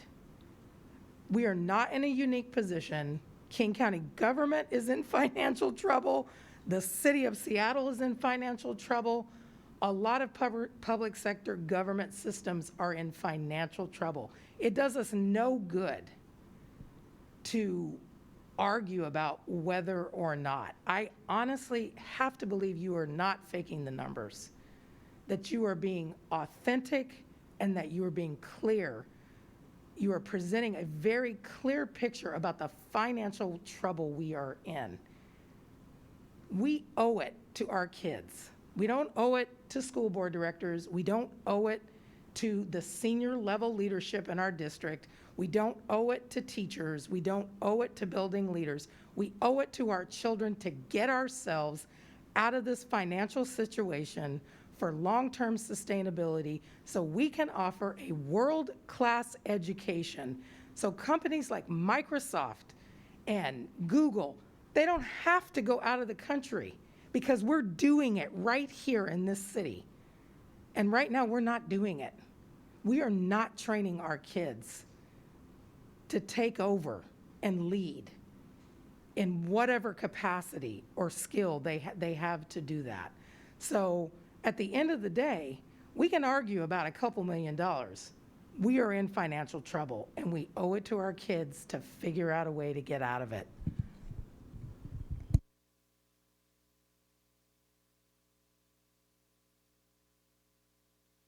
Lisa, your hand is still up. Do you have another question, or should we keep on rolling? All right. Back to you, Superintendent. Oh, sorry, did you? I very much appreciate those comments, Director Sarju. And we have a really limited amount of time, right? And we always do for budgeting. And we don't know what's going to happen with the state until it happens. And then we got to be done. The point I was trying to make is that, and this is coming from, it's the budget, as finance person talking to a budget perspective, and because it is a backward look, right? But if I can look back and say somebody has consistently demonstrated the veracity of their numbers, then I'm much more likely to be able to trust what they're telling me going forward, right? And so that's kind of what I was trying to get to with that. Not saying that they're the same thing. I don't want to conflate them because they're definitely not the same thing, but they are an indication of trust and reliability. Oh, Amy is here. Hi, Amy, our finance person's back there. And I want our community to take comfort in that because we have such strength in Seattle Public Schools in that regard. And so I think that's what I was, trying to get us to, and not to say that there aren't disagreements about, okay, so yes, we've managed to make it work every year, but yet we've also still managed to spend more than we have. So if we think about it in terms of a household, I think what we're grappling for as board directors is we have to be able to explain this larger picture to our constituents. When Director Hersey and I talk about it, sometimes I end up just using a household budget because people can understand that. And because people they think in terms of their household budgets versus actual finance and what buckets things go into and whether they're appropriately represented and whether, your husband told you that they spent the money on extra basketball shoes versus, groceries, kind of thing that happens in my house. So I just got to say, I feel personally attacked. I had no idea you were buying basketball shoes. So the impact in terms, I think that's what we want to get to some common language around how do we express that we've been living beyond our means, and that in order to really do effective decision making, we need to be living within our means. And yes, it's frustrating that we don't have what we need from the state. But what I heard from you all at the beginning is rather than, it's advice actually that I used to give businesses that were in trouble when I was making loans to people, like, don't use up all your cash while you're in trouble, which is what I was hearing you talk about in terms of the rainy day fund, because in some ways that's going to prolong the issue. And so those types of things, if we can start to, talk about them in more simplistic household budget type of ways, I think that will help us. At the same time, I don't want us to shy away from the math, from the accounting, because we are actually a system that needs to demonstrate the ability to learn about those things, because that's what we need to see reflected in our classroom. The skills that are necessary for us to effectively lead in this moment are the skills we need our children to have when they graduate from high school. And they serve in these capacities. And our education system hasn't historically prepared, particularly has not prepared students of color for some educational justice well for those things. And then, so that's how you create the opportunity gap, right? You're not providing the access. So we all have to be willing to talk. And that was one of the reasons I particularly appreciate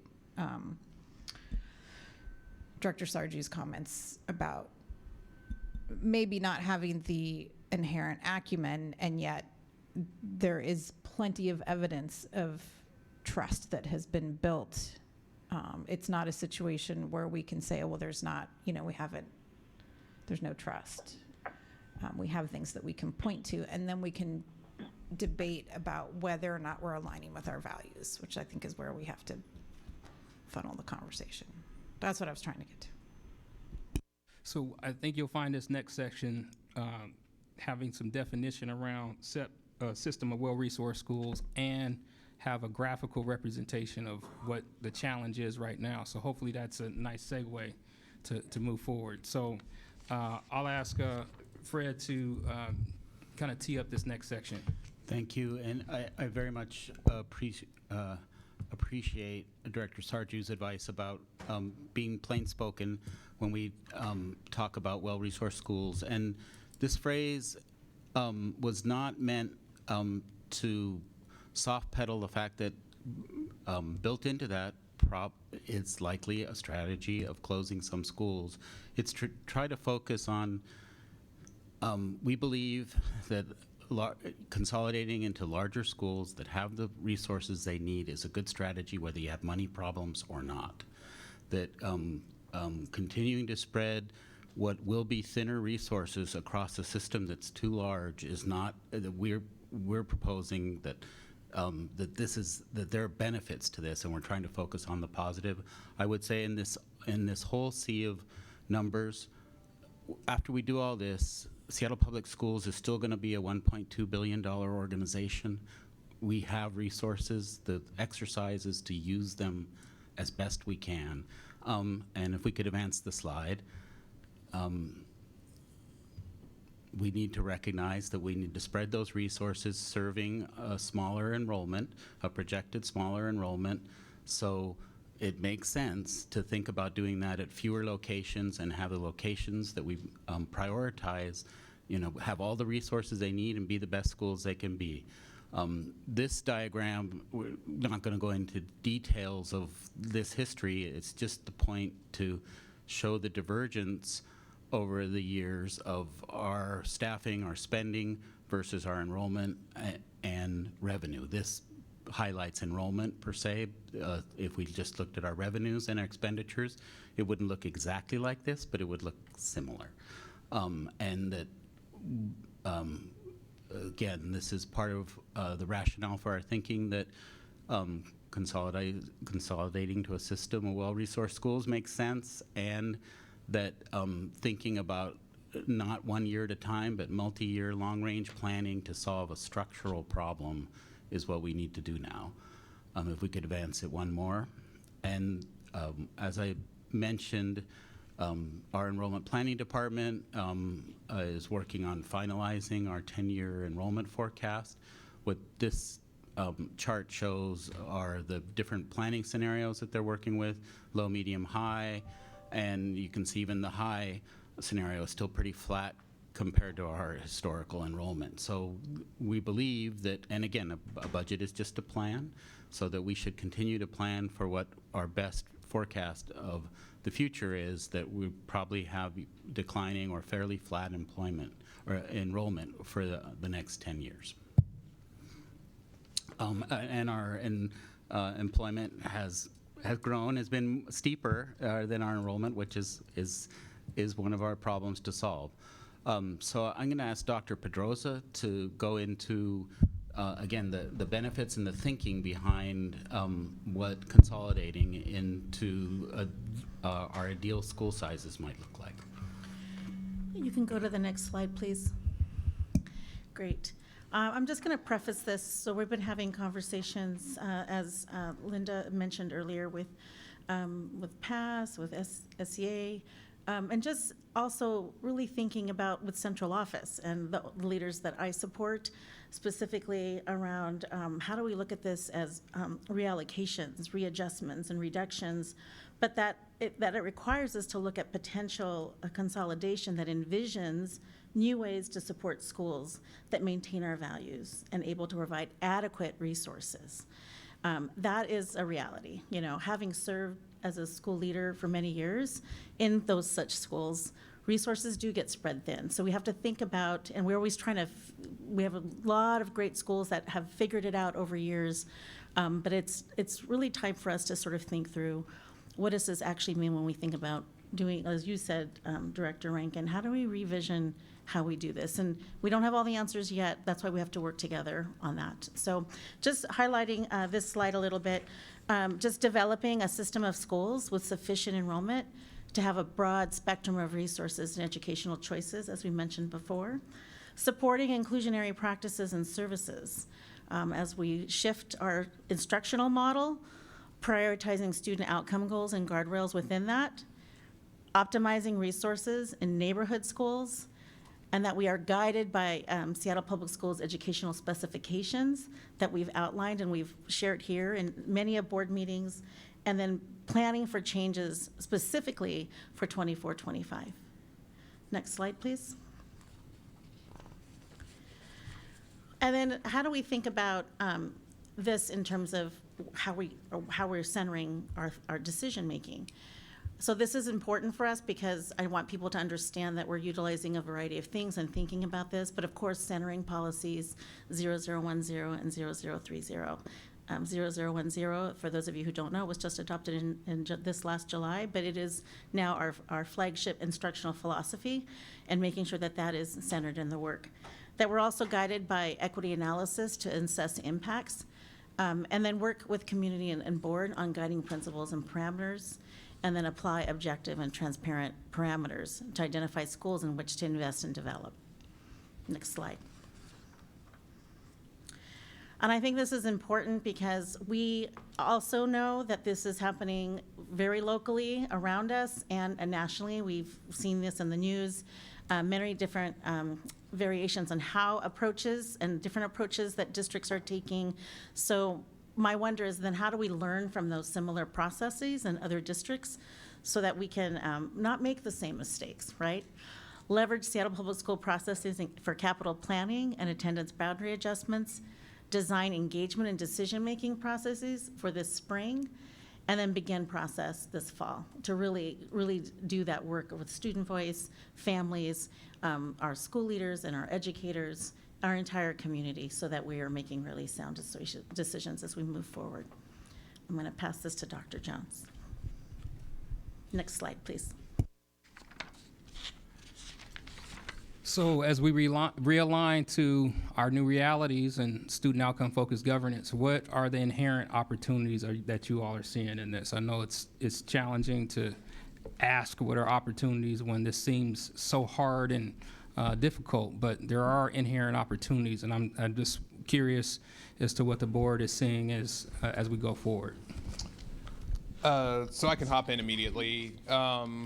we will, in the very short term, be standing up the community engagement committee. So I don't know if Director Hampson and Harris knew what they were signing up for on this, but it might be a good opportunity for us to look at the way that we do engagement, specifically around things like the budget, and utilizing this as a case study in how the board does its work in comparison, in tandem to how the district does its work, or rather how the senior leadership team does their work in terms of community engagement, because those things are very different.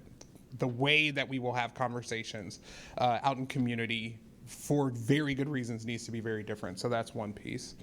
I think what I'm also really interested to know is, as we look through everything within SOFG lens now, where is the okay, let me back up. The actual question that I had is, on the previous slide, it said that the processes were in development, are either going to be developed by spring in hopes to start that engagement in spring, or you're saying that they are going to be developed in the spring?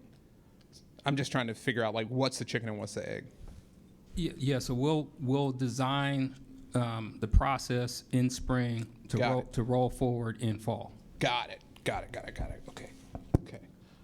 So yeah, I'm wondering where, I don't have that question fleshed out yet, and I didn't write it down, so we can go to the next director. Do you have your question written down? I do. Go for it. So an opportunity that I see is to define, both as a community and also by school, is what do we mean when we say well-resourced? Because I don't think that looks the same to everybody. So what does it look like for, Jane Addams Middle School to have all of the resources they want versus for Mercer Middle School, or whatever. And I know that there is a certain level of foundational basics that we expect all schools to provide, but even though we are mostly a neighborhood school system, that doesn't mean that we don't have unique approaches or unique offerings based on the community that it's serving. And that's something that's so wonderful about public schools, is that we have this sound of foundational, broader, supported by state and national laws, and then locally controlled by electing school board directors, sort of our bigger umbrella over what our broader community sees as successful public education. But then within each school, depending on the community, depending on the staff, there's opportunity for differences. So I think this is an opportunity to look at what it means to be well-resourced. And also in terms of small schools, I'm sure that there are folks from small schools listening right now who are nervous that their school is going to get closed. And if we look and see, what's happening in Bellevue right now, and I know a lot of other districts, but the opportunity that's there is to do everything that we do with purpose and intention, instead of, well, that just sort of happened. So, I think that there is great value in having small schools. And for some students, a smaller school might be what allows them to access appropriate education. But what we have right now is schools that have lost enrollment and became small by enrollment in buildings that they're not filling. And so if we're going to, the opportunity is to talk about, not that small schools should just go away, but if we are going to maintain schools that are smaller than our sort of general volume of building size and how many staff are allocated, I would support additional funding being invested in deliberate, purposeful, let's spend this additional money in staffing for this school or this program because it fulfills this need of the community or need of the district. But that's when it's done with intent, instead of, well, just fewer kids were born, so fewer kids are at that school, so now it's small. I think also with option schools and other sort of off the standard things that we have that have a great deal of value, this is an opportunity to assess what we want from those offerings, and if we as a whole community do want them to continue to look the way they have, or if there's reasons to think about, what problem is this trying to solve, and does it still solve the problem that it was intended to at its inception, and just make sure that we can kind of prove viability or value added for those things. So I guess, the opportunity is the opportunity is to look at things through that lens of student outcomes and serving a need in the community, as opposed to, well, this is a thing that we've always had, or this is a thing that just happened. We are being forced to have conversations that maybe we should have been having in other contexts, but it was uncomfortable. Now we're going to have to make decisions and have to have the conversations. So the opportunity is, what do we want from this thing, and is it providing the thing that we want, and is that done with intention?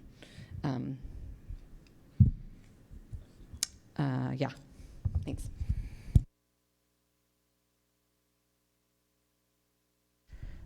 Thank you for several segues. Oh, sure. Brother Stefan Blanford used to say, "What is our problem statement?"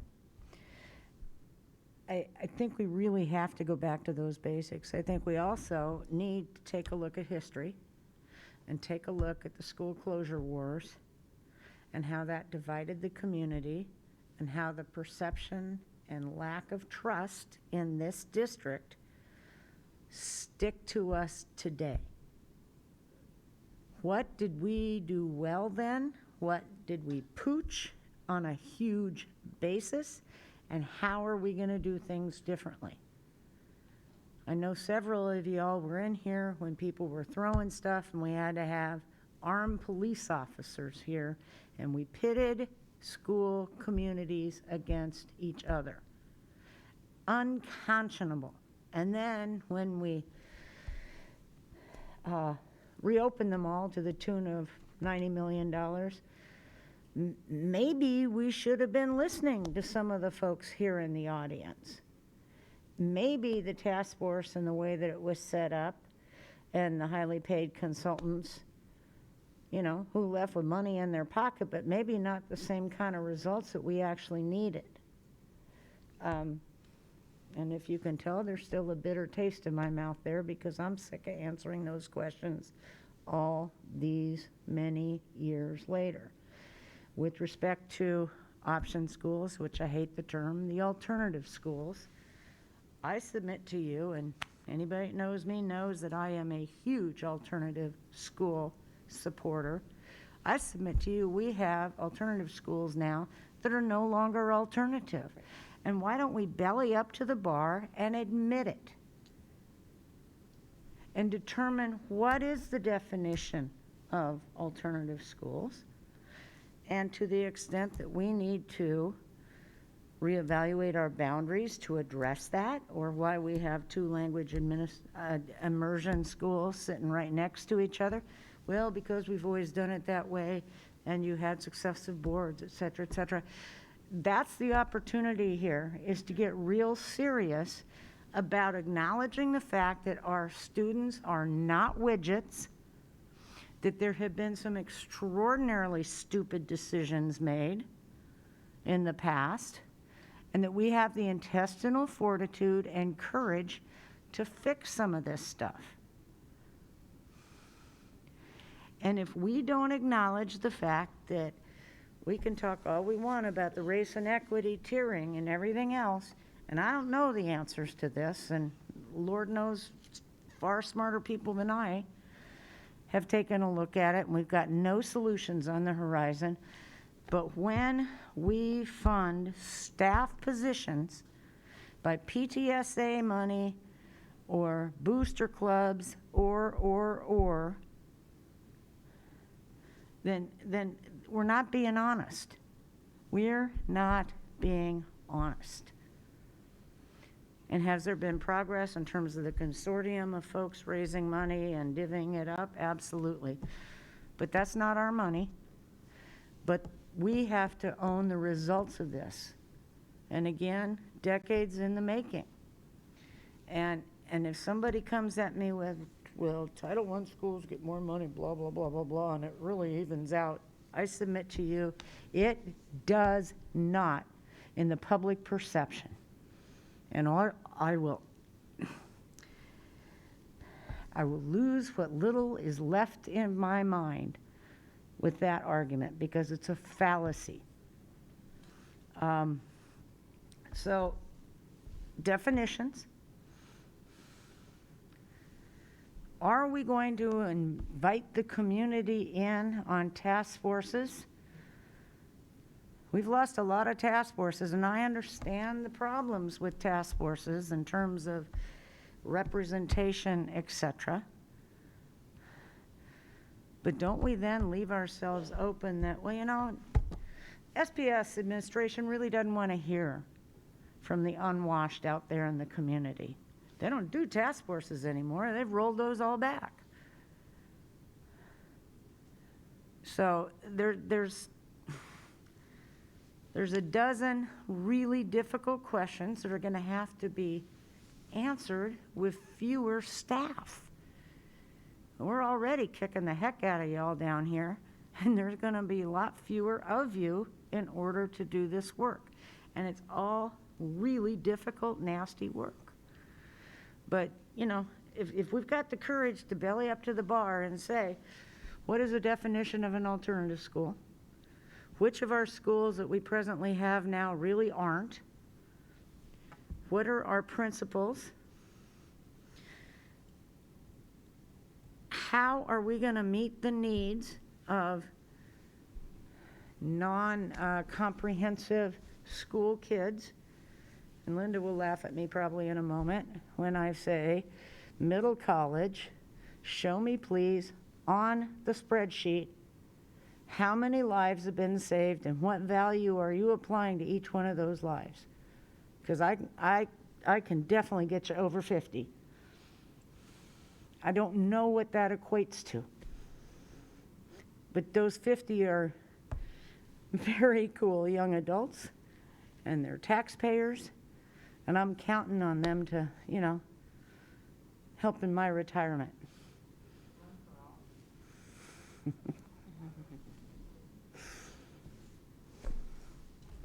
Thank you. Lisa?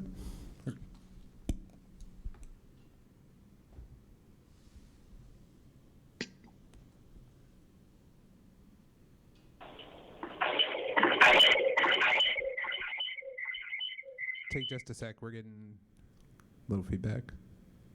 Sounds like it stopped. Okay. Go ahead. There's an echo. Oh. Come back to me, sorry. Director Salmeritz. In terms of what are our opportunities, I want to go back to something that our deputy superintendent said, which is at the end of this work, we still have a school district of $1.2 billion. And this is a real opportunity for us to have some discipline around what our mission is, which is what I believe what student outcomes focused governance will be. And I really feel confident that when we do this work, we'll just be a stronger organization. So I just want to go back to what Fred said. At the end of this, we are still a $1.2 billion institution serving 50,000 kids.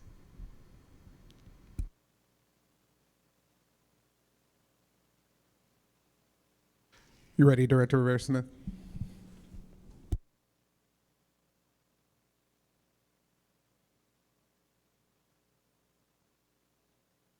Still not ready, Lisa? Can you hear me? Oh, she's frozen. Okay, she will be back with us shortly, I'm sure. Can someone say turn off the video? Because that might help. Okay. Not a bad idea. Any other comments on opportunity?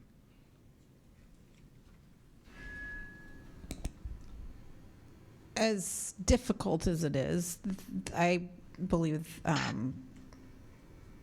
I'll echo what Director Songmurat said and say that I think this presents tremendous opportunity, and to Director Harris's points as well, to show some discipline and some focus that we have not shown. I don't believe that prior boards were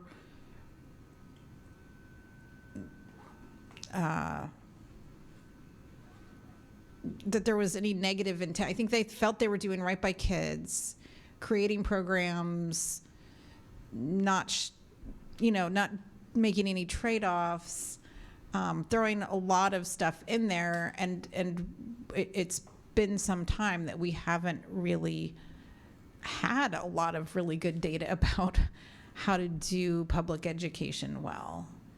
And we are now part of a wave of public school institutions that are finally trying to say we can use our data and our know-how to actually and combining that with targeted universalism and really focusing on the students that we've historically failed in the worst ways.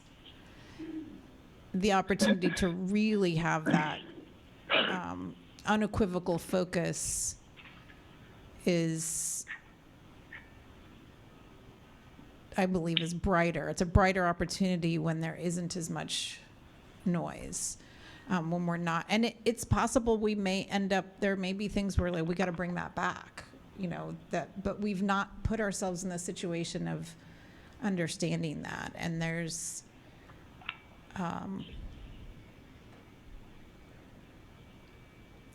it's for me, it's a hopeful, within that, there's also tremendous hope that we can let go of some baggage that has really been holding us back from being as effective as we can be. And at the end of the day, we are a public institution. We're a government, and there's limitations to how much differentiation that we can do with the resources that we have, unless the way that we fund education in this country changes significantly in the near future. And so doing the absolute best that we can for kids with what we have, particularly given that those that are furthest from educational justice are completely and utterly dependent on public education to reach their life, to find their joy. And it's our job to make sure that we are as focused as we can be on making sure that happens. And so for me, that opportunity is richer with more focus.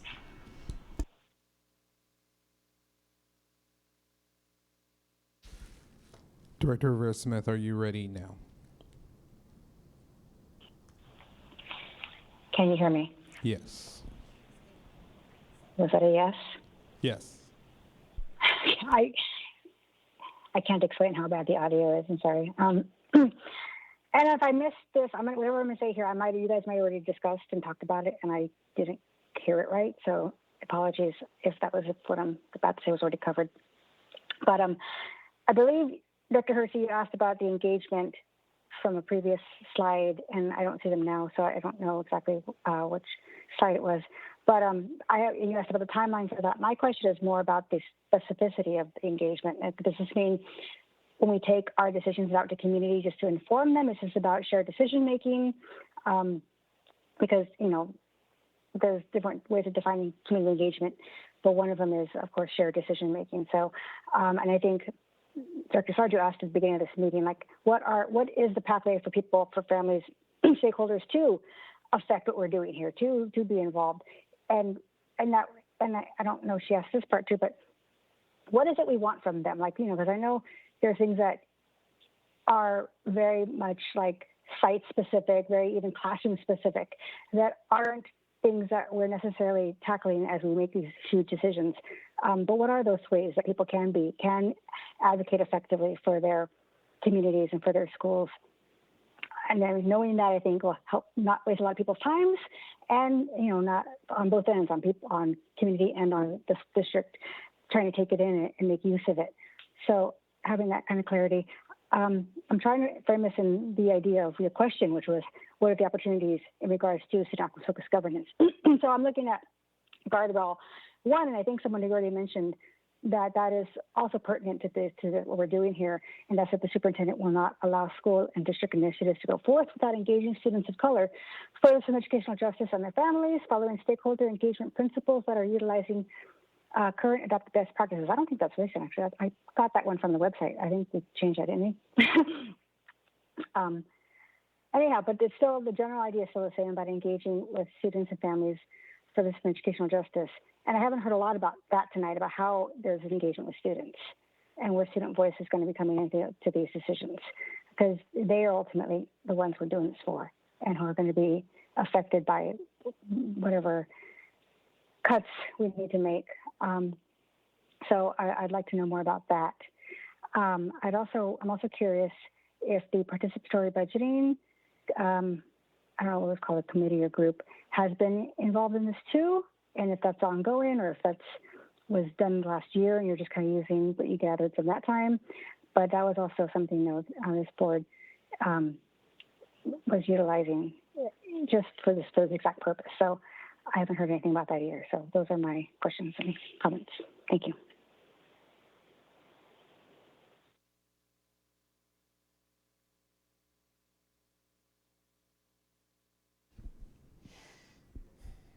Any others?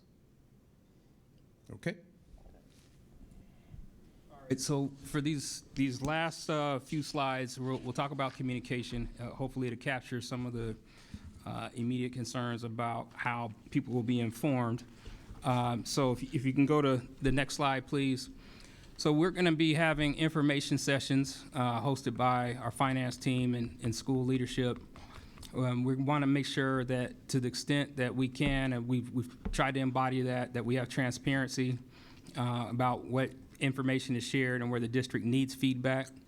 We're going to be sharing information for 23-24, and there'll be more robust opportunities for feedback for the 24-25 planning. So let me be clear, the opportunities for feedback in 24-25 are going to be more robust for the 24-25 planning than they are for the 23-24 planning. We're planning on getting you a budget package, if you will, February 15th. So that's not opportunity to do the depth of community engagement that probably we would want to. But this is a new process for us. But we're going to be transparent in terms of sharing the information. But that level 3 consultation, back and forth feedback, I'm not going to sugarcoat it. We're not going to have enough time to do that. So the 23-24 package is forthcoming.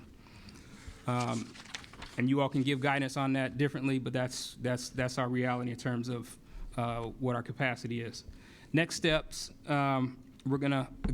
next slide, please. We're gonna be hosting those information sessions I talked about. Internally, we're gonna continue to try to find the $10 million more of additional reductions centrally. That's the central office.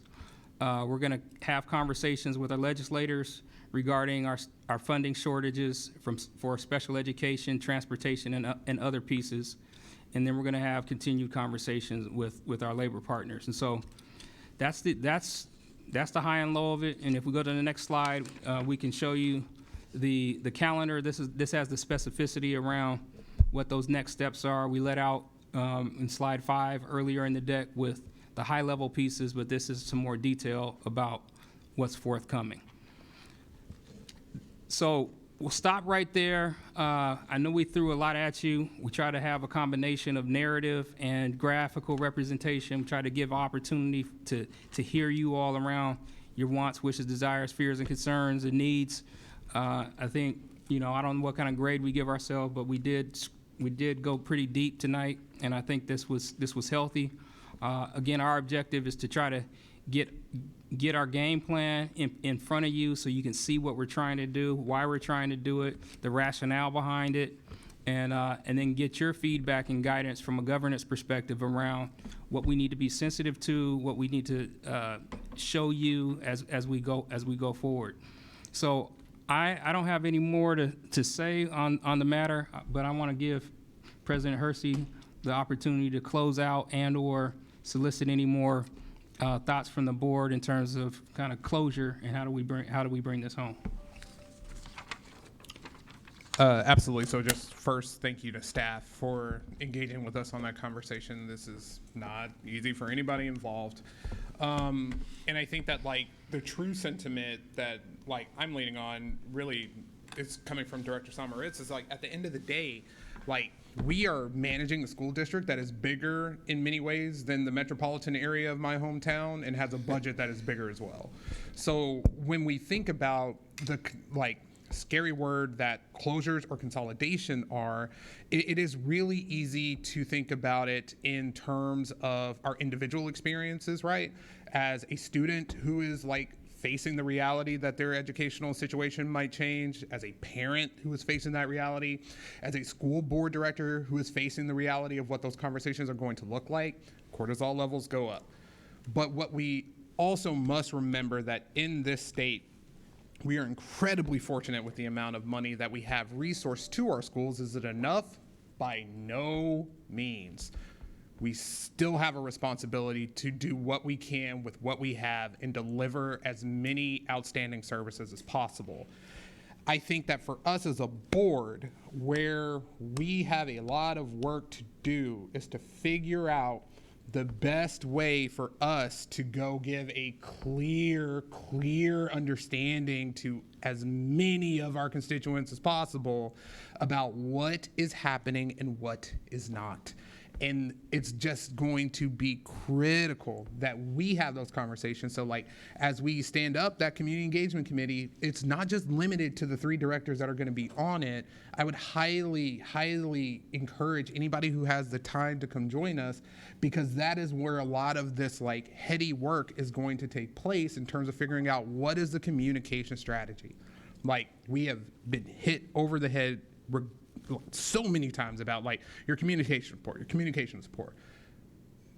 We're never going to be able to satisfy everybody, but what we can do is be accountable to a structure and a plan and some discipline around the way that we do it.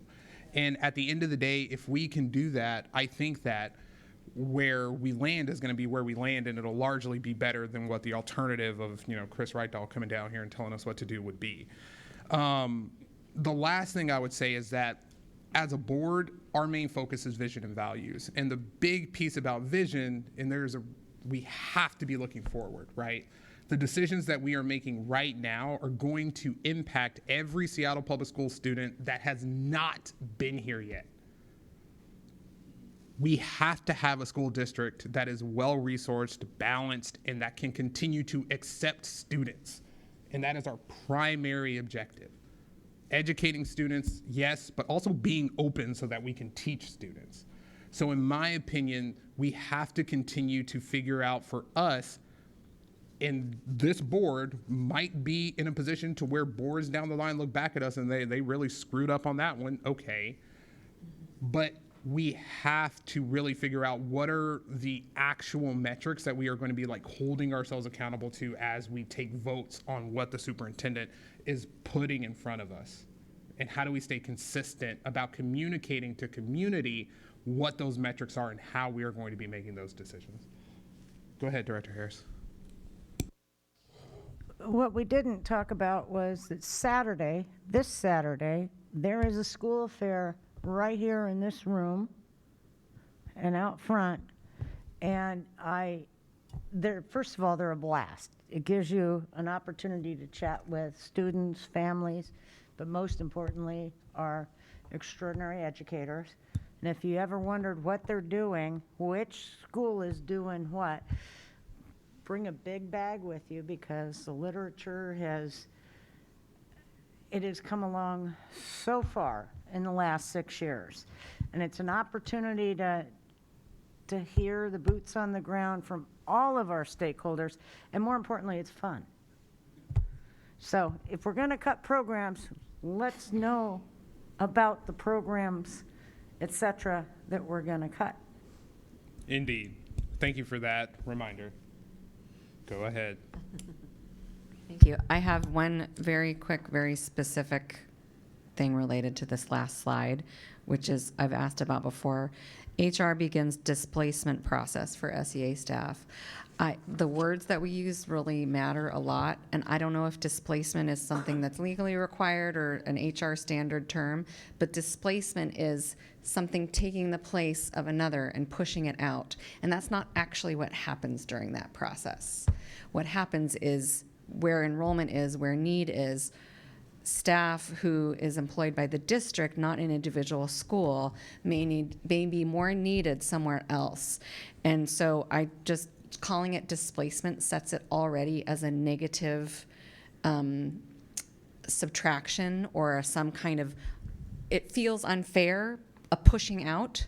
And what we're actually doing is trying to align staffing to where they're needed, and those staff members are needed and eagerly welcomed into those other school communities.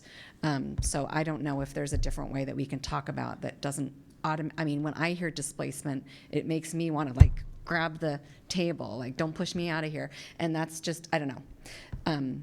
Words like that make a big impact and matter in these conversations. So that's obviously very specific, but thank you all very, very much for the way that you're approaching this conversation with us and providing this information and all the work that has gone into it. Thank you. All right.